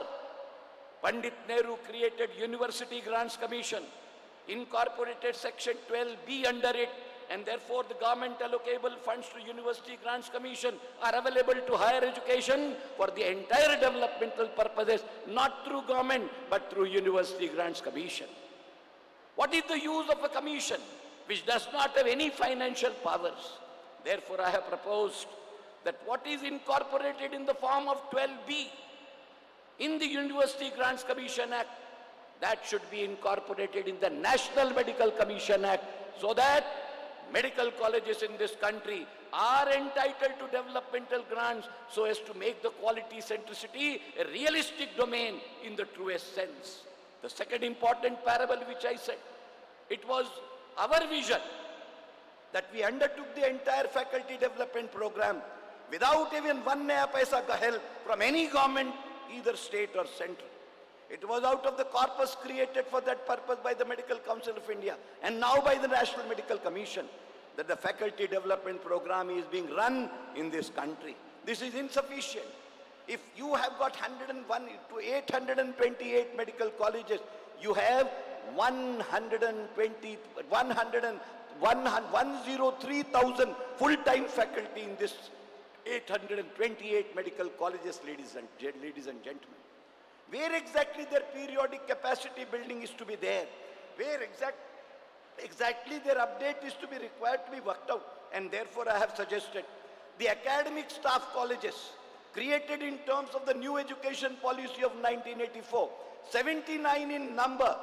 Why there cannot be a medical wing for the capacity building of the medical teachers through these academic staff colleges, which are already there in the institutionalized form?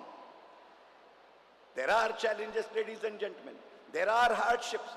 There are culverts. There are difficulties. But then I have no hesitation in putting across, by virtue of the nature of the work which has been dispensed and the trend which has been set in, the nature of the effort which is being undertaken by the leading medical colleges, the leading health sciences universities, all have created an impact of subtle quality-based medical education equivalent to global quality, whereby the supremacy of Indian medical education in the near future is a certain inevitability. And at this juncture, taking your permission, Madam Chairperson, and taking the concurrence of all present, I am wanting to make a declaration that if Honorable Prime Minister contemplates India to be the Vishwa Guru in 21st century, let this gathering say in one word and unison that the first modality of medical education, first modality which can translate Honorable Prime Minister's dream into a realistic reality on or before 2047 is Indian medical education, Indian medical education and Indian medical education, which is the sure gateway for the Vishwa Guru impending status for Mother India on or before 2047 is not a prophecy which I am wanting to make. We will celebrate, and we will have to celebrate, Russell, if you and me are alive, on this very soil of Chennai, where the medical education was put into a seed 190 years before. We will observe that day when India will be declared as a Vishwa Guru through the aegis of medical education on or before 2047. Thanking the chairperson and thanking each one of you for patient listening, I say thank you very much. God bless you all. Thank you so much, sir. Now we request our chairperson to felicitate our speaker. Please, ma'am. Thank you, sir, for the excellent presentation. It was truly very informative, and we are truly amazed by the way you are able to recall the entire timeline, sir, without any prompt or a single slide. Thank you so much, sir. Thank you very much, sir. It's an extraordinary speech, an emotional speech, sir. So much. We are very, very humbled before you, sir. Thank you very much, sir.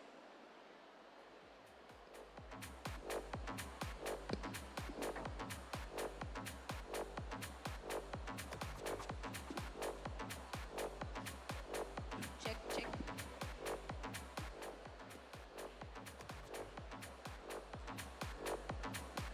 Check. Requesting the audience to please do give a big round of applause to Dr. Ved Prakash, sir. Thank you, ma'am. Thank you, sir.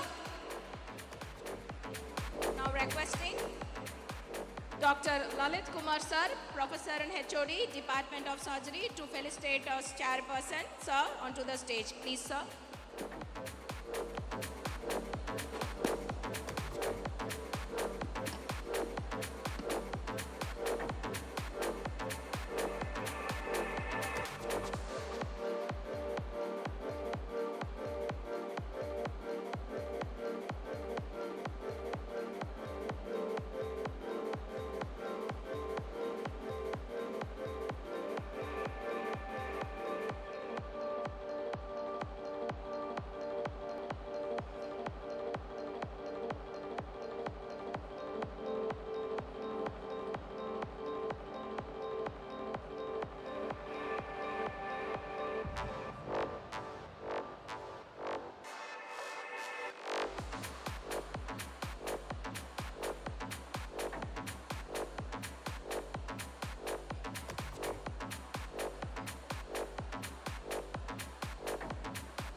che, che.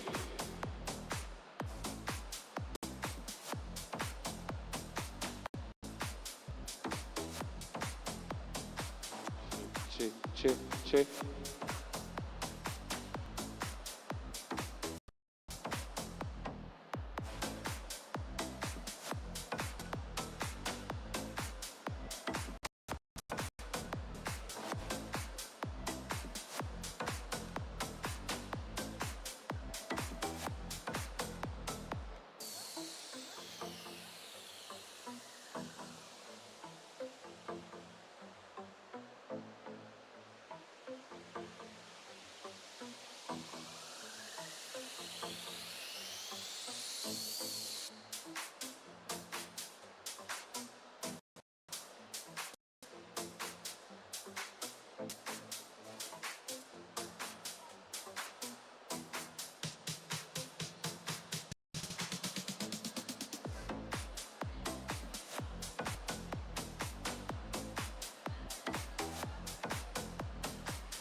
Che.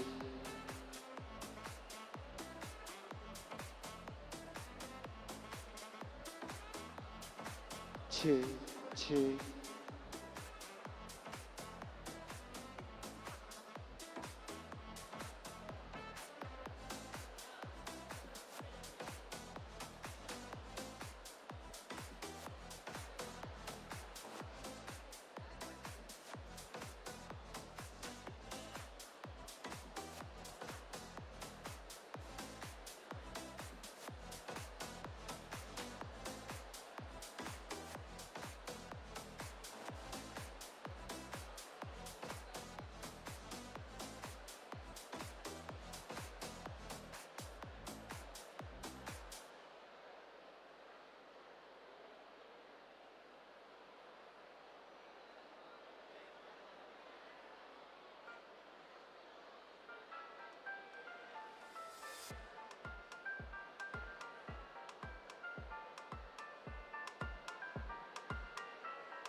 நானும் வராம் திரிசூர் பூரம் காணா.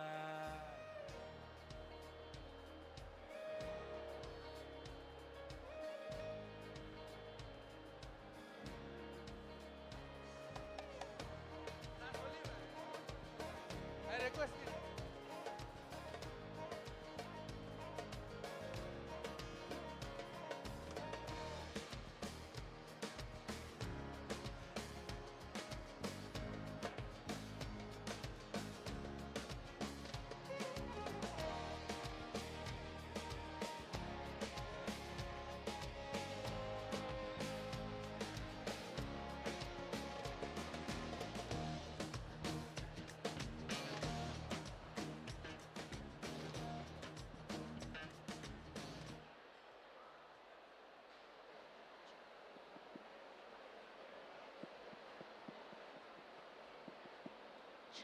Check.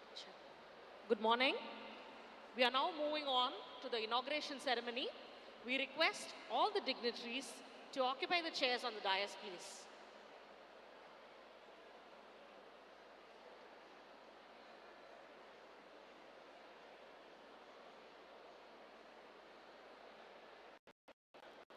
We request the respected dignitaries to occupy the chairs on the dais, please.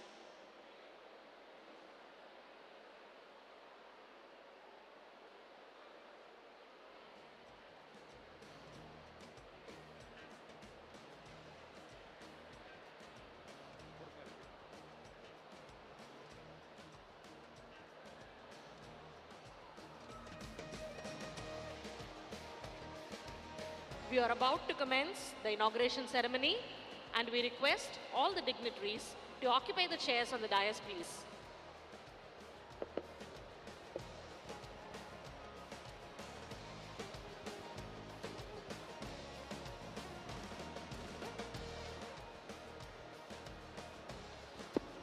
We request all the speakers,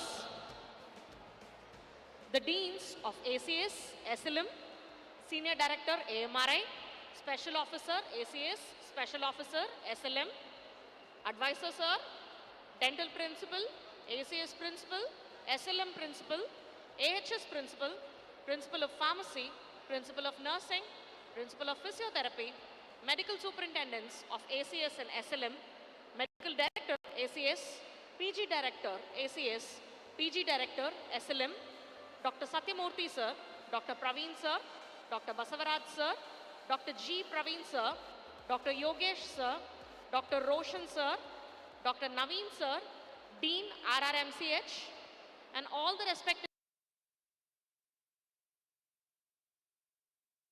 please.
Sir, Dr. Raghunandan sir, please come to dais.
A very good morning to all the medical enthusiasts gathered in here. It is a great pleasure to welcome you all to the inauguration of our International Conference on Medical Education, iMeduCon, a conference dedicated to advancing the future of medical education. To commence this event, we request you all to rise for Tamil Thai Varthu.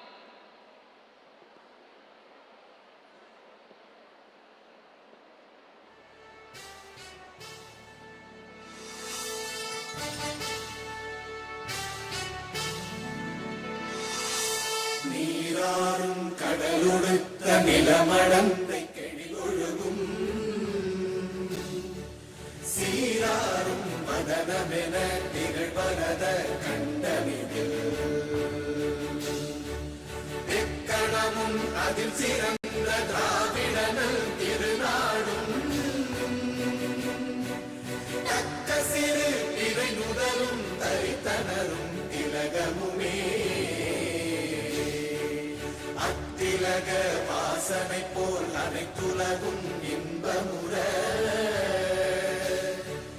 எத்திசையும் புகழ் மணக்க இருந்த பெரும் தமிழனங்கே தமிழனங்கே உன் சீரிழ இளமை திறந்து எங்கு செயல் மறந்து வாழ்த்துதுமே வாழ்த்துதுமே வாழ்த்துதுமே.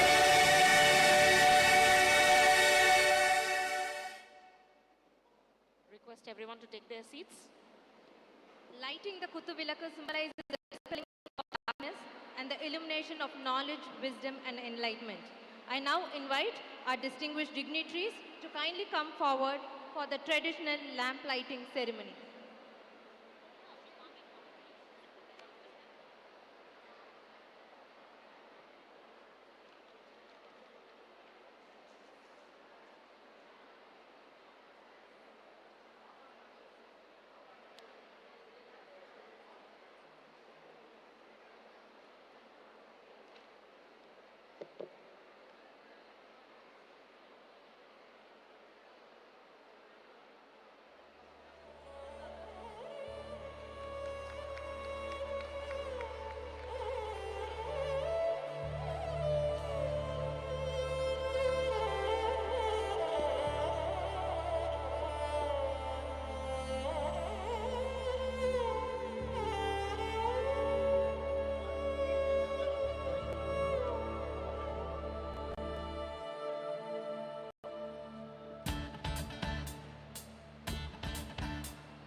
It is now my privilege to invite a visionary academic leader whose guidance and leadership continue to strengthen the foundation of academic excellence at our institution.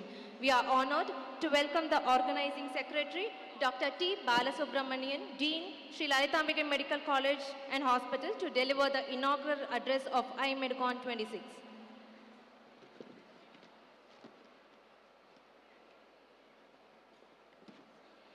Good afternoon. Respected Chancellor Sir, President Sir, Secretary Sir, VC Madam, respected Chairman, National Medical Commission. Sir, we have been following your press note where you have stressed on the research aspect in medical education. You have been in the forefront of leading the research activity in the medical education. I wish to point out that our Chancellor has 2.5 years back, he started a separate institution in the name of AMRA to facilitate intramural funding of medical research. The last 2 years, he has dispensed 1 crore as seed money for the prospective researchers. This year, he has hiked the entire amount to 5 crores. And he has also told that if the project is good enough, he doesn't mind increasing it still further. So, we are really thankful to our Chancellor Sir for leading us in the research aspect, sir. Please let us give him a big hand. I welcome Dr. Mohanan sir, Vice Chancellor of Kerala University. Then I welcome Dr. Velappanchavadi Mishra, who is a Pro-Chancellor of Dattamahe. And sir, we are addicted to your voice. Sir. Your voice which mesmerizes us, and you are in the forefront of teaching us the history of medical education in India. If somebody is worthy enough to talk about history of medical education in India, it is none other than Professor Dr. Velappanchavadi Mishra. Please, sir, welcome you. I welcome the other faculties who are here to share their experiences in the field of medical education. And thank you so much for being here and getting enlightened by our erudite speakers. Thank you so much. Thank you, sir, for that lovely welcome address. Next, we move on to the felicitations. Felicitation is not merely a gesture of appreciation, but celebration of dedication, excellence, and meaningful contribution. With this spirit, may I respectfully invite our Honorable Chancellor, sir, to felicitate our distinguished guest of honor, Dr. Abhijit Seth, Chairman of National Medical Commission, in recognition of his outstanding achievements and invaluable presence in this international conference.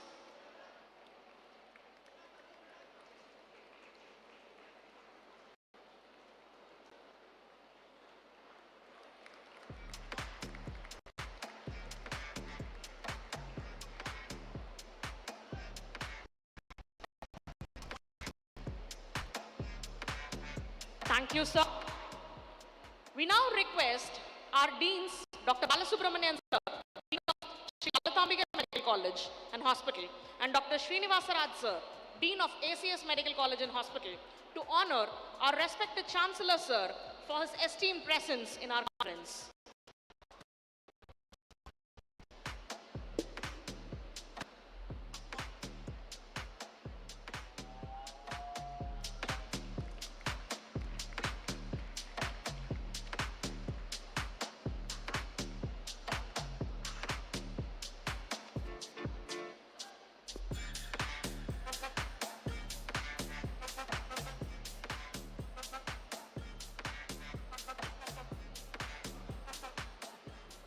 iMeduCon 26 is enriched by the presence of eminent international experts whose contributions have shaped global medical education. I request our Honorable President, Engineer ACS Arunkumar sir, to kindly felicitate our distinguished international speakers.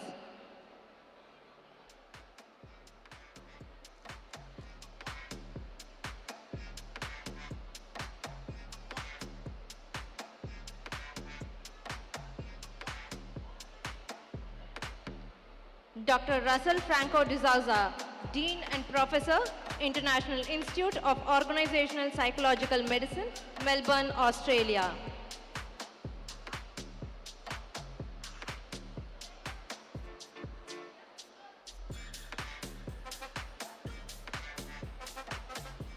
He is a global expert in bioethics and medical education. Professor Dr. Harm Peters, Director of the Dieter Scheffner Center for Medical Education and Educational Research, Dean's Office for Study Affairs, Charité Medical University, Berlin.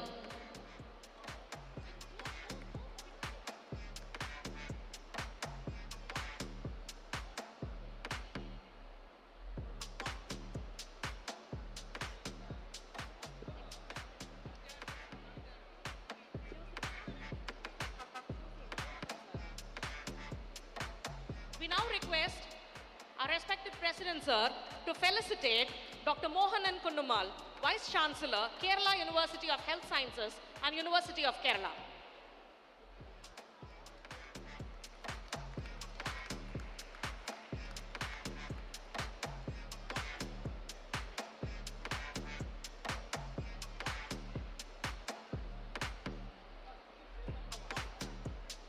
Dr. Susie Schofield, Director of CME, School of Medicine, University of Dundee, United Kingdom.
Dr. Shabir Amanullah, consultant psychiatrist, Woodstock Hospital.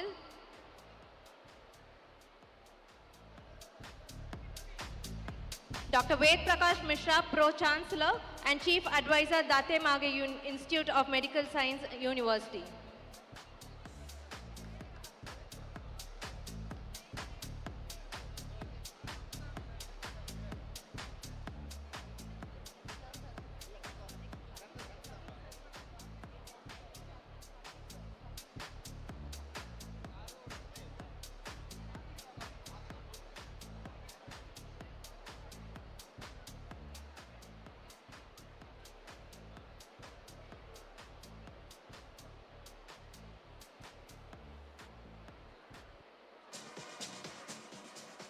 Dr. Shabir Amanullah, consultant psychiatrist.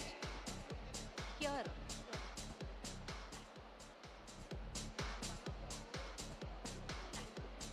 Consultant psychiatrist, Woodstock Hospital, University of Western Ontario, Canada.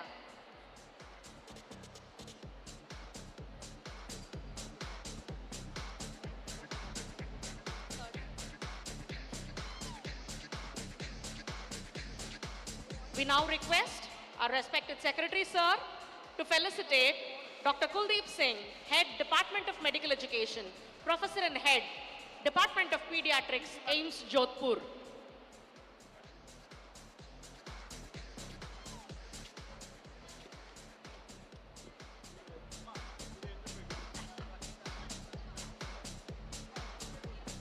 Thank you, sir. We request our Secretary, sir, to felicitate Professor Dr. S. Geeta Lakshmi, ma'am, our beloved Vice Chancellor, Dr. M.G.R. Educational and Research Institute, who has contributed a great amount for our iMeduCon success.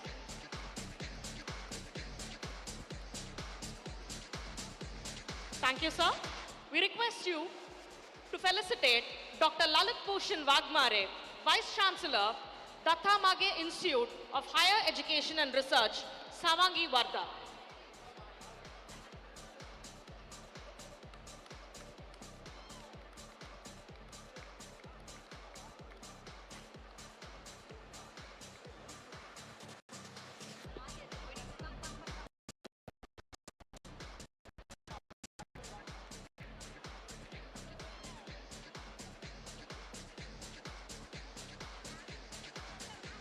Thank you, sir.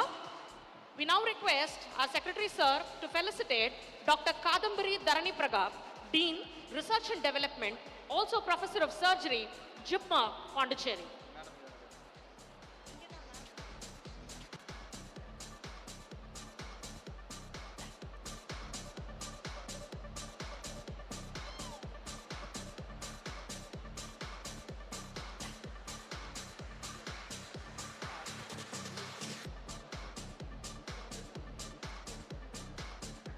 Thank you, sir. We now request our respected Secretary, sir, to felicitate Dr. M. Kavita, Dean, Government Keelpark Medical College, Chennai.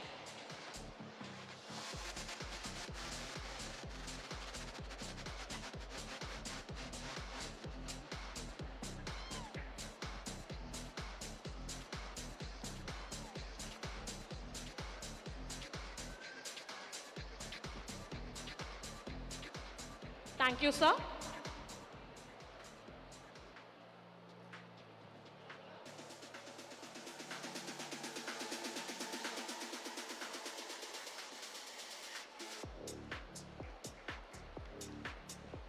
It's my privilege to invite the organizing chairman, Dr. S. Geeta Lakshmi, Honorable Vice Chancellor of Dr. M.G.R. Educational and Research Institute, a visionary academic leader whose guidance has been instrumental in advancing medical education, to deliver the keynote address about iMeduCon 26.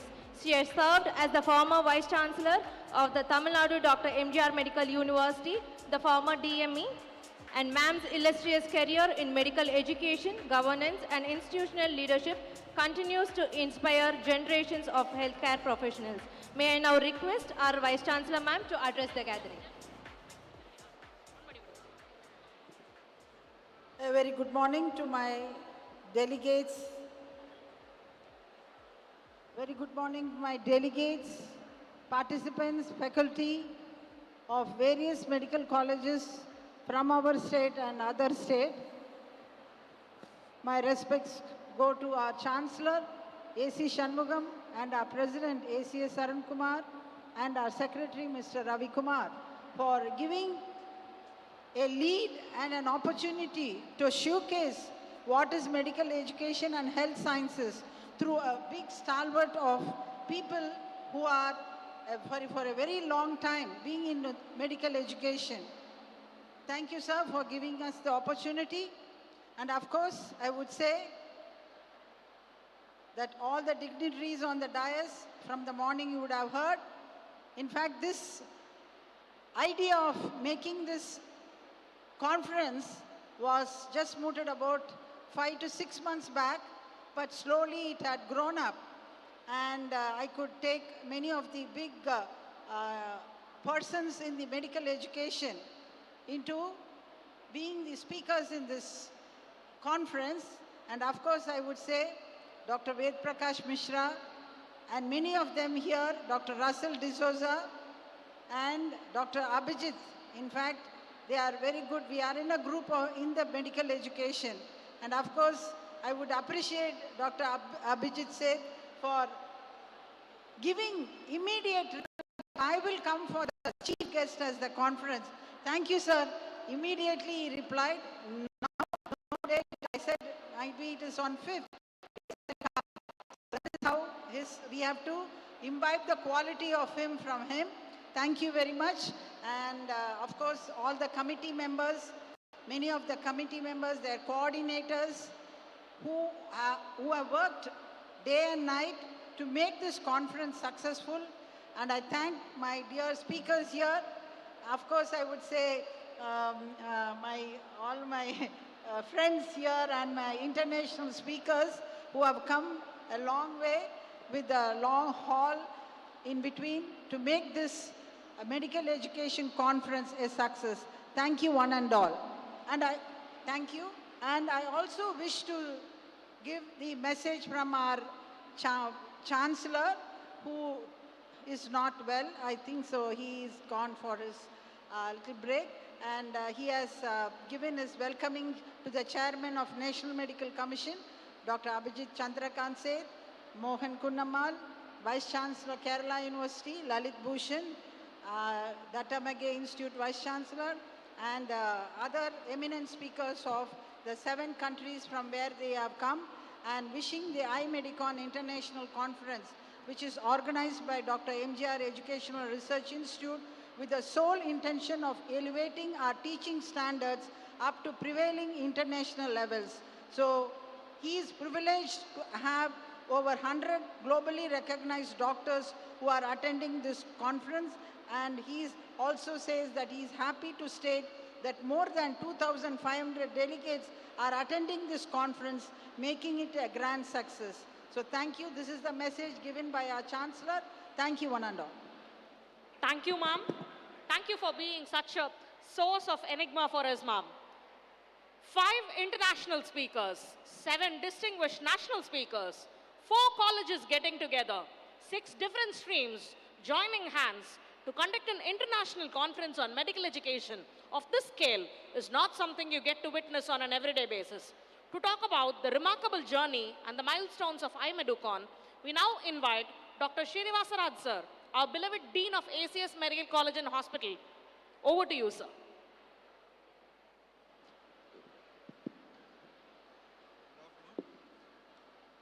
So planning a successful conference is a journey that requires vision, dedication, and meticulous coordination from conceptualization to execution.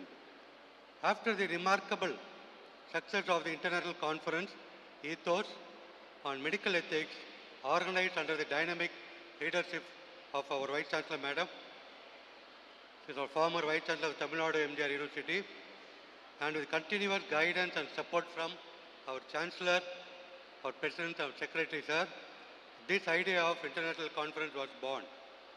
As rightly said, the foundation of any successful conference is a clear understanding of its purpose.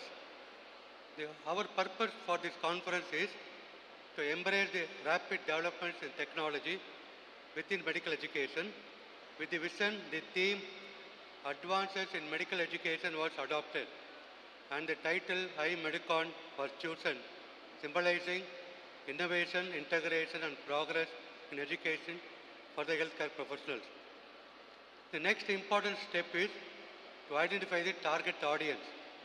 We firmly believe that medical education must extend beyond a single discipline and benefit all health providers. Therefore, this conference brought together participants from medicine, dentistry, nursing, pharmacy, physiotherapy and allied health sciences. The vision became a reality when ACS Medical College, Raja Rajeshwari Medical College, Sri Lalitambikai Medical College and Thai Mogambikai Medical College joined hands with the institutions of nursing, pharmacy, physiotherapy and allied health sciences to organize this academic gathering.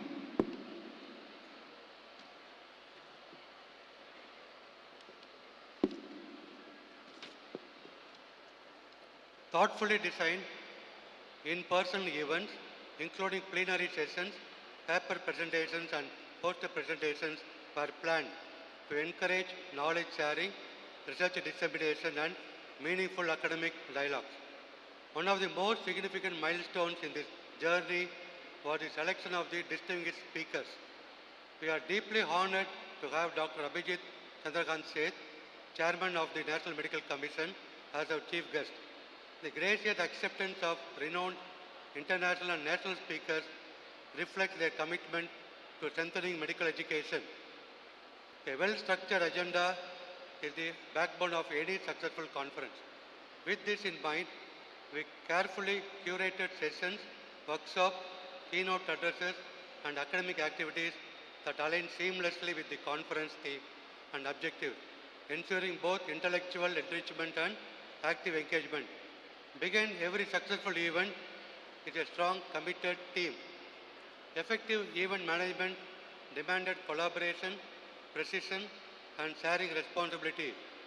Various committees were formed to streamline communication, oversee the registration, track the progress, and manage the many facets of the conference planning. Today, we proudly witness the outcome of this collective effort, this conference. Thank you. Thank you, sir. Next, I invite Dr. Naveen, Medical Director, Raja Rajeshwari Medical College and Hospital, to deliver a felicitation address emphasizing medical education in India. Over to you, sir.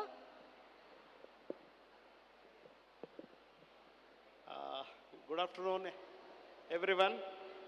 Boys and girls, my dear friends, colleagues, good afternoon. Honorable Chancellor, Dr. A.C. Shanmugam, President, A.C.S. Arun Kumar Sir, Chairman, NMC, Dr. Abhijat Seth Sir, Vice Chancellor, Dr. Mohanan Sir, and other Vice Chancellors of various universities, Registrar Dr. M.G.R. University, Ravi Kumar Sir, Honorable Secretary Sir, and other dignitaries on the stage. Today, I would like to give you all a glimpse of medical education, past, present, and future in India. Evolution of medical education was what I first thought, but the pace at which the advances in medical education is evolving, I think it is apt to use the term revolution. From evolution to revolution in medical education system in India and across the globe. Considering the history of our nation, Bharat, father of surgery Shushruta and father of medicine Charaka, the ancient system of Ayurveda, Siddha, and from 1800 AD, the allopathic medicine has changed the healthcare and medical education in a broader spectrum. Initially, MCI was the regulatory body. We can divide it into pre-99 era, 99 to 2000 era, and from 2020 onwards, NMC era. So, Initially, before 1999, it was not a structured format. Whoever wanted to start a college, the state government took the initiative and then they started with the approval of the central government. Later, in 1999, structured regulations, curriculum, every importance was given.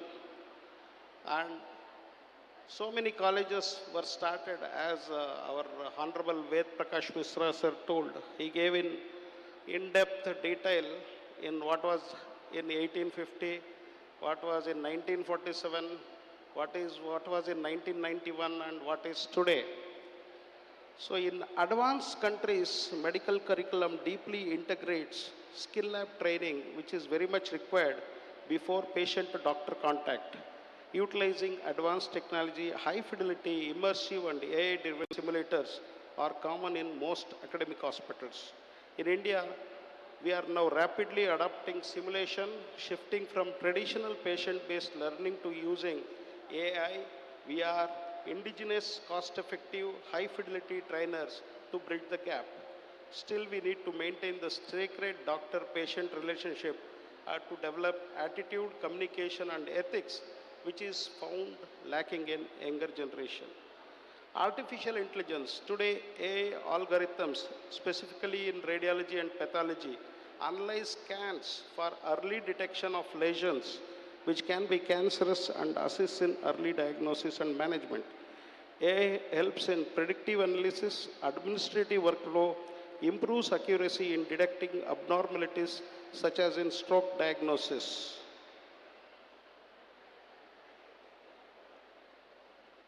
Today, this medical conference, I am sure, will address more innovative and teaching learning methods as per new CBME, encouraging research and collaborative programs in advanced medical education and healthcare. The future of Indian health policy, the Digital India Initiative, is a flagship program of the Indian government aimed at transforming the potential of technology to improve healthcare outcomes is enormous. It is clear that the use of technology in healthcare is only going to increase in coming years. I would like to conclude with Asatoma Sadgamaya. Once you join professional course, that is when you enter the real world. Tamasoma Jyotirgamaya, darkness to light. The knowledge you gain from peers is the light. Prutyoma Amrutam Gamaya, death to immortality. Good deeds and service to humanity, like our respected chairman, will make your name stand forever. But for us, if we donate our organs to the needy and a new life another person gets after your death, that is when you live even after your death. Whatever the advances in medicine, machine, robots, AI, I always tell my students that for a patient to get treated by you is human touch. Do not treat the disease, treat the patient. Thank you all. Jai Hind.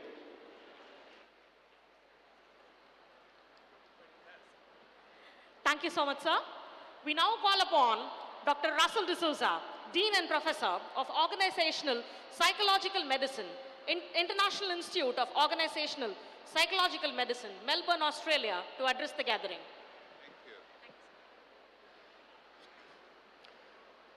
A very good afternoon, Honorable Chancellor, President, and Dr. Abhijat Seth, my friend, Mohanan and Geeta Lakshmi, and not forgetting Dr. Velappanchavadi Mishra, and all the other dignitaries on the stage and off the stage. I'm delighted to be here. This international medical conference is apt and very important. I'm delighted that we have a galaxy of international speakers come from all over the world. Mohanan. I want to also acknowledge my dear friend Mohanan, who is the Vice Chancellor of Kerala University of Health Sciences and an important part of the UNESCO program that I had.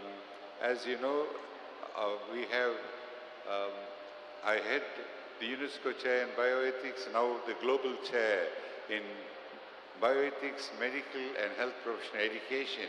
And together we are involved in enhancing the medical and health professional education, but with a special focus I have on integrating ethics into this.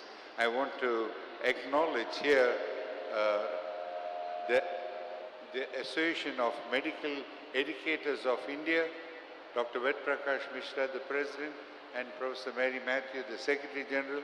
Why is it important? This is the world's largest association of medical educators. That's in India, I think around 120,000 medical educators, and now well recognized by the rest of the world. So, ladies and gentlemen, we have a wonderful program, a scientific program, and I wish all of you best. And I want to congratulate Dr. Geeta Lakshmi, your Honorable Vice Chancellor, who brought all this wonderful meeting and conference in international medical education, brought it to the fore and brought it to Chennai, where I was born, Madras, in that day. So thank you all very much. Thank you, man. Thank you, sir. We now call upon Dr. Velappanchavadi Mishra, Pro-Chancellor and Chief Advisor, Dattamage Institute of Medical Science University, to address the gathering. Learned Chief Guest for the inauguration of this notable conference, Honorable President of the National Commission of India and Chairman of the National Board of Examinations of India, my learned esteemed brother, Dr. Abhijat Sheth, Honorable Professor Russell D'Souza, Honorable Dr. Peter Hahn, Dr. Suzy, my esteemed former colleague in the Medical Council of India for several years and presently Honorable Vice Chancellor of the Kerala University of Health Sciences, respected Dr. Mohanan, my esteemed brother, Dr. Shabir Amanullah, Honorable Vice Chancellor of this erudite university, my esteemed colleague, Dr. Geeta Lakshmi, Honorable Vice Chancellor of my university where I come from, respected Dr. Lalit Bhushan Wagmare, Honorable Chancellor in absentia, esteemed Pro-Chancellor, Secretary of the Management Trust, on members of the organizing committee, dignitaries on and off the dais, delegates, participants, ladies and gentlemen. Today is a very, very monumental occasion, as I said in the beginning, where really you have international luminaries and authorities in this international MeduCon. The ball has already been set rolling, and the various dimensions pertaining to the evolution of medical education in this country, the present status and the future dimensions as they stand up with open arms for the global prosperity in the context of lap of India, turns out to be a cardinal feature. It is these gatherings, it is these interactions, it is these exposures which turn out to be really golden opportunities, Dr. Abhijat, of showcasing as to what India is, what Indian medical education is, what is its profile, what is its propensity, and what exactly are the future dimensions which can be put across. And therefore, ladies and gentlemen, I wish this conference, wherein the ball has already set rolling, to be emerging as a milestone in creation of the benchmarks of success in the interest of medical education of this country and also the growth and development of Indian medical education in the global scenario. I have great pleasure in declaring that this is the beginning of absolutely a monumental gateway for the prosperity of medical education of India. Thank you very much. Thank you, sir. We now move on to release of the souvenir. A souvenir is more than just a collection of pages. It captures the knowledge, experiences, and innovative ideas contributed by experts and participants from across the globe, and serves as a lasting reminder of the meaningful discussions and collaborations that define this conference. We now invite the respected dignitaries on the dais to officially release the iMeduCon souvenir. May this publication inspire continued learning, innovation, and excellence in medical education.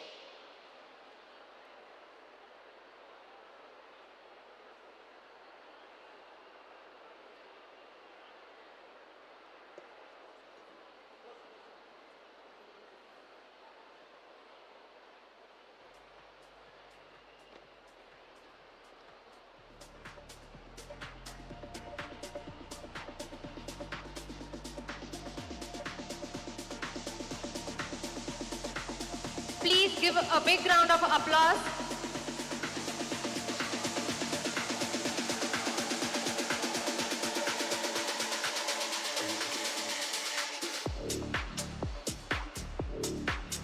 We now proceed to a special moment of recognition, the felicitation of the heads of institutions in appreciation of their leadership in medical education and contributions to iMeduCon 26. It's our honor to request Dr. Abhijit Sheth Sir, Chairman, National Medical Commission, to kindly felicitate the heads of the institutions.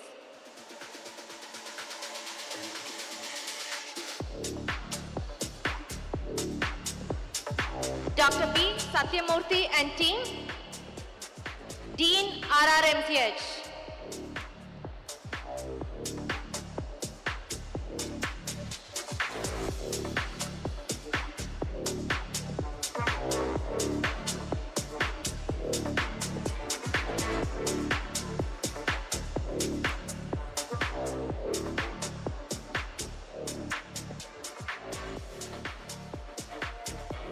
Dr. K. Srinivasaraj, Dean, ACS Medical College and Hospital.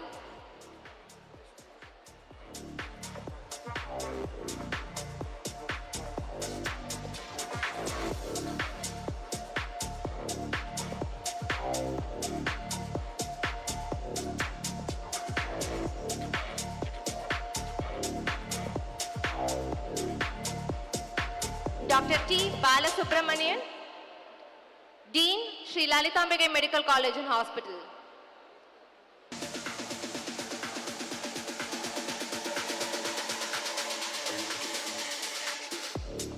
Dr. Naveen, Dean, Sri Chamundishwari Medical College, Hospital and Research Institute and team. Dr. A. Ponshekar Abraham, Principal, Thai Mogambigai Dental College and Hospital.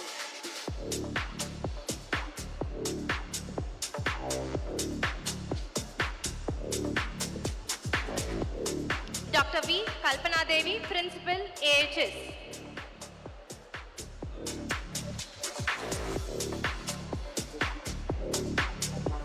Dr. Madhumita R. Additional Principal, AHS.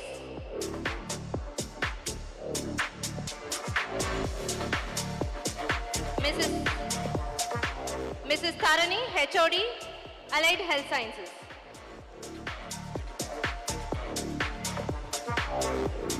Dr. C.V. Sendilnathan, Principal, Faculty of Physiotherapy.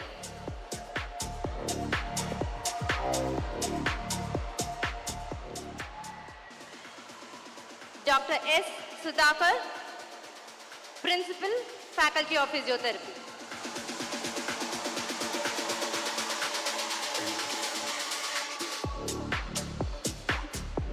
Dr. K. Muthulakshmi, Additional Principal, Faculty of Physiotherapy.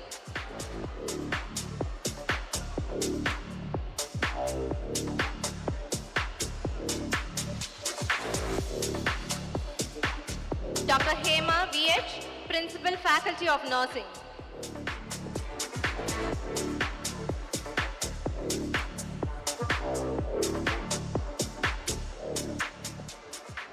Dr. N. Harikrishnan, Principal, Faculty of Pharmacy.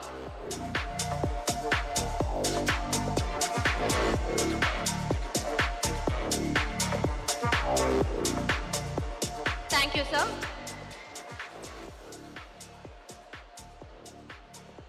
We take great pride in having Dr. Abhijit Chandrakant Sheth, Chairman, National Medical Commission, whose visionary leadership and commitment have played a transformative role in strengthening medical education, quality assurance, and competency-based medical education across the country. He is widely recognized for spearheading national-level reforms in medical education. Former President of the Board of Governors in supersession of the Medical Council of India, he played a pivotal role in guiding the historic transition from MCI to NMC. He brings extensive experience in academic leadership, regulatory oversight, medical education policy formulation, curriculum modernization, and the CBME. It is with great respect and privilege that I invite Dr. Abhijit Sheth, Chairman, National Medical Commission, to address the gathering. Over to you, sir.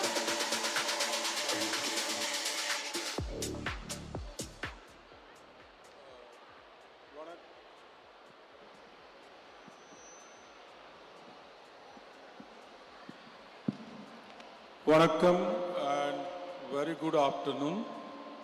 All dignitaries on the dais, all international faculties, Chancellor Dr. A.C. Shanmugam, of course he was not well, so he just moved out. My dear friend and mentor, Dr. Russell D'Souza, Dr. Ved Prakash Mishra ji, Dr. Mohanan ji, all international dignitaries, all administrators and teachers on the dais, all dignitaries of the dais, all teachers, doctors, ladies and gentlemen. On behalf of the NMC, I extend my gratitude once again today to invite me in this very important and informative meeting of medical education, iMeduCon. And I know my colleagues Dr. Russell D'Souza and Dr. Ved Prakash Mishra ji very long, for last 10 years. And same Dr. Geeta Lakshmi ji when she was Vice Chancellor of M.G.R. University. What I like about this team is they are absolutely passionate about medical education in India.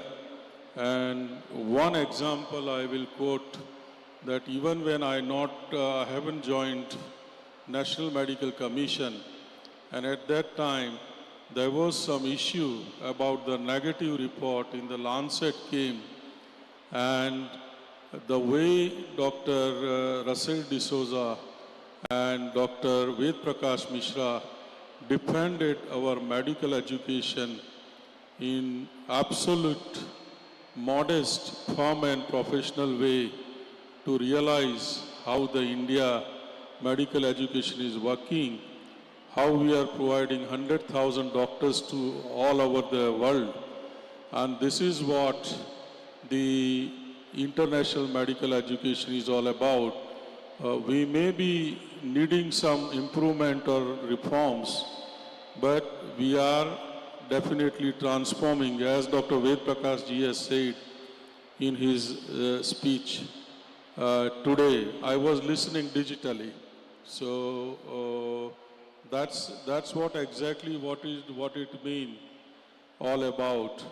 The importance of the international conferences, we need to share the knowledge from the other stakeholders across the globe to adapt good tools in the medical education for our country. And this is the primary duty of the policymakers at the apex level.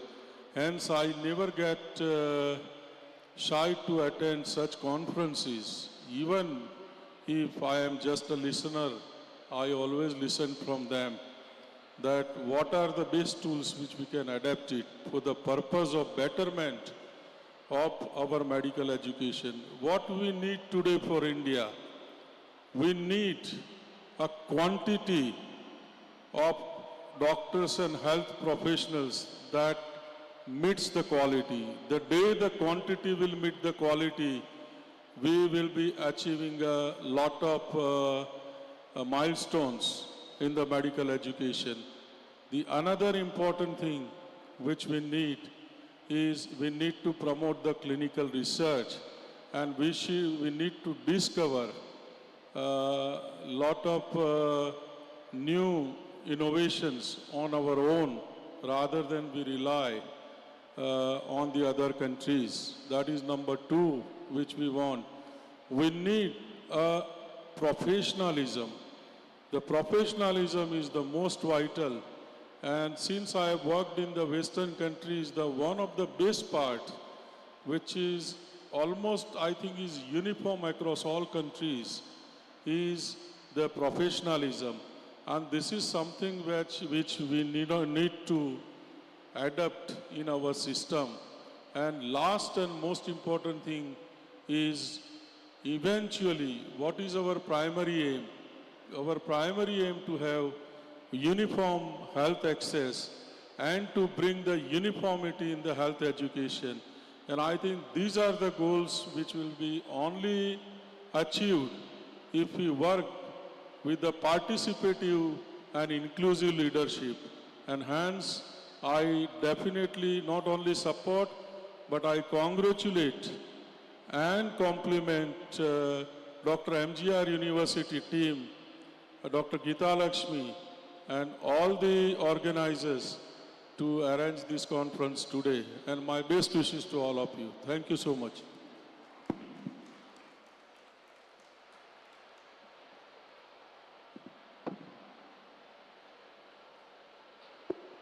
Thank you so much, sir, for being such an enigmatic source of inspiration. It is a great honor and privilege to welcome a distinguished academic leader and visionary who has been at the forefront of promoting excellence, innovation, and transformative learning in higher education. May I now respectfully invite Dr. Mohanan Ponumal, Vice Chancellor, Kerala University of Health Sciences, to deliver the keynote address and inspire this distinguished gathering with his deepest insights.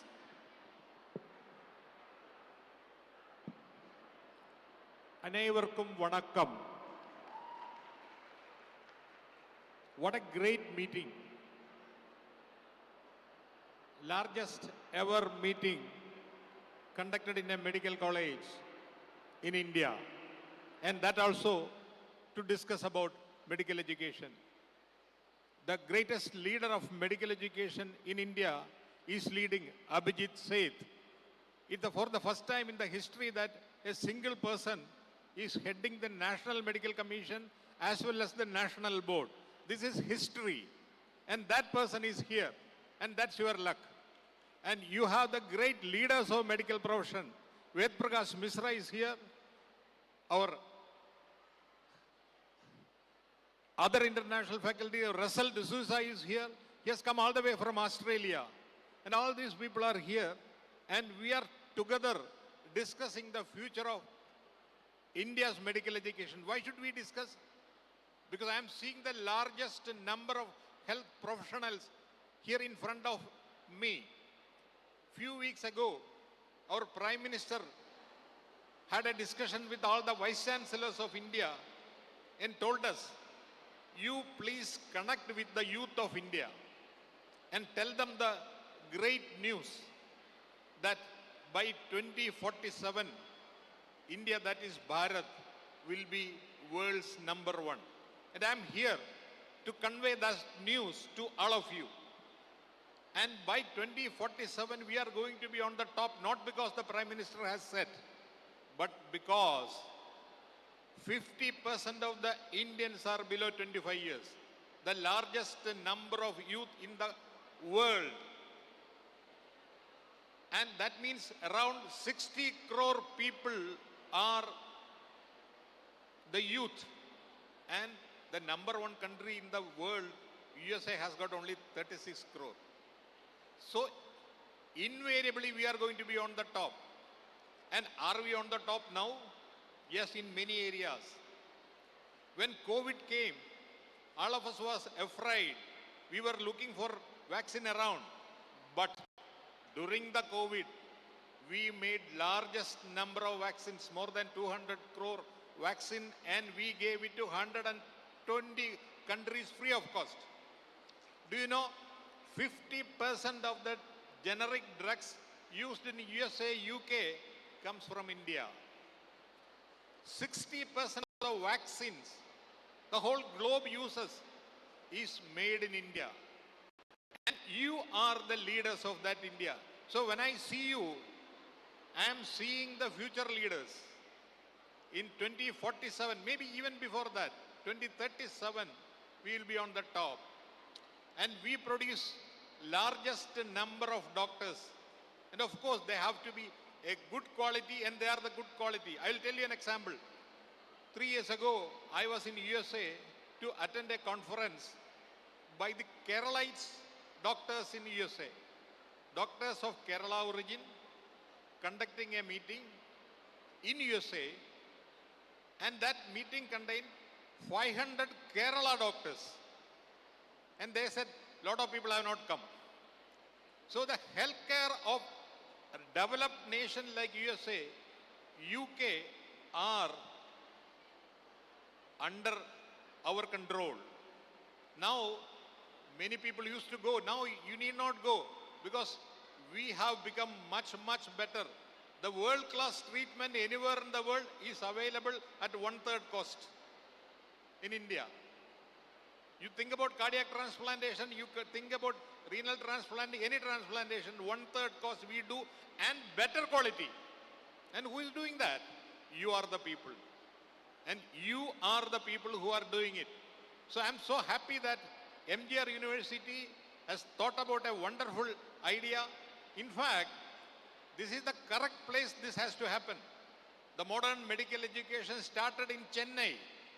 And the great growth of medical education will also happen in Chennai. And that's why M.G.R. University has done it.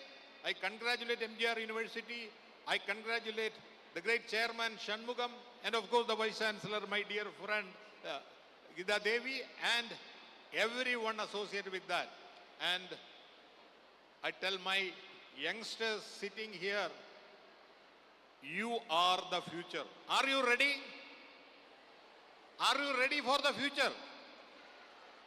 It's not enough. Are you ready?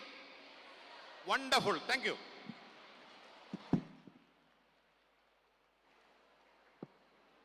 Thank you, sir. I'm sure all the students and all the educationists are always with you.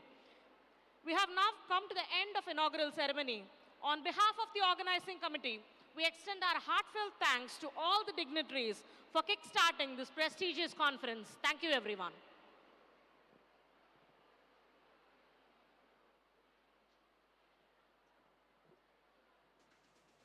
We will now break for lunch. We will all now break for lunch and meet for the afternoon session in the basement auditorium in college venue. I repeat, we will now break for lunch and we shall all gather back.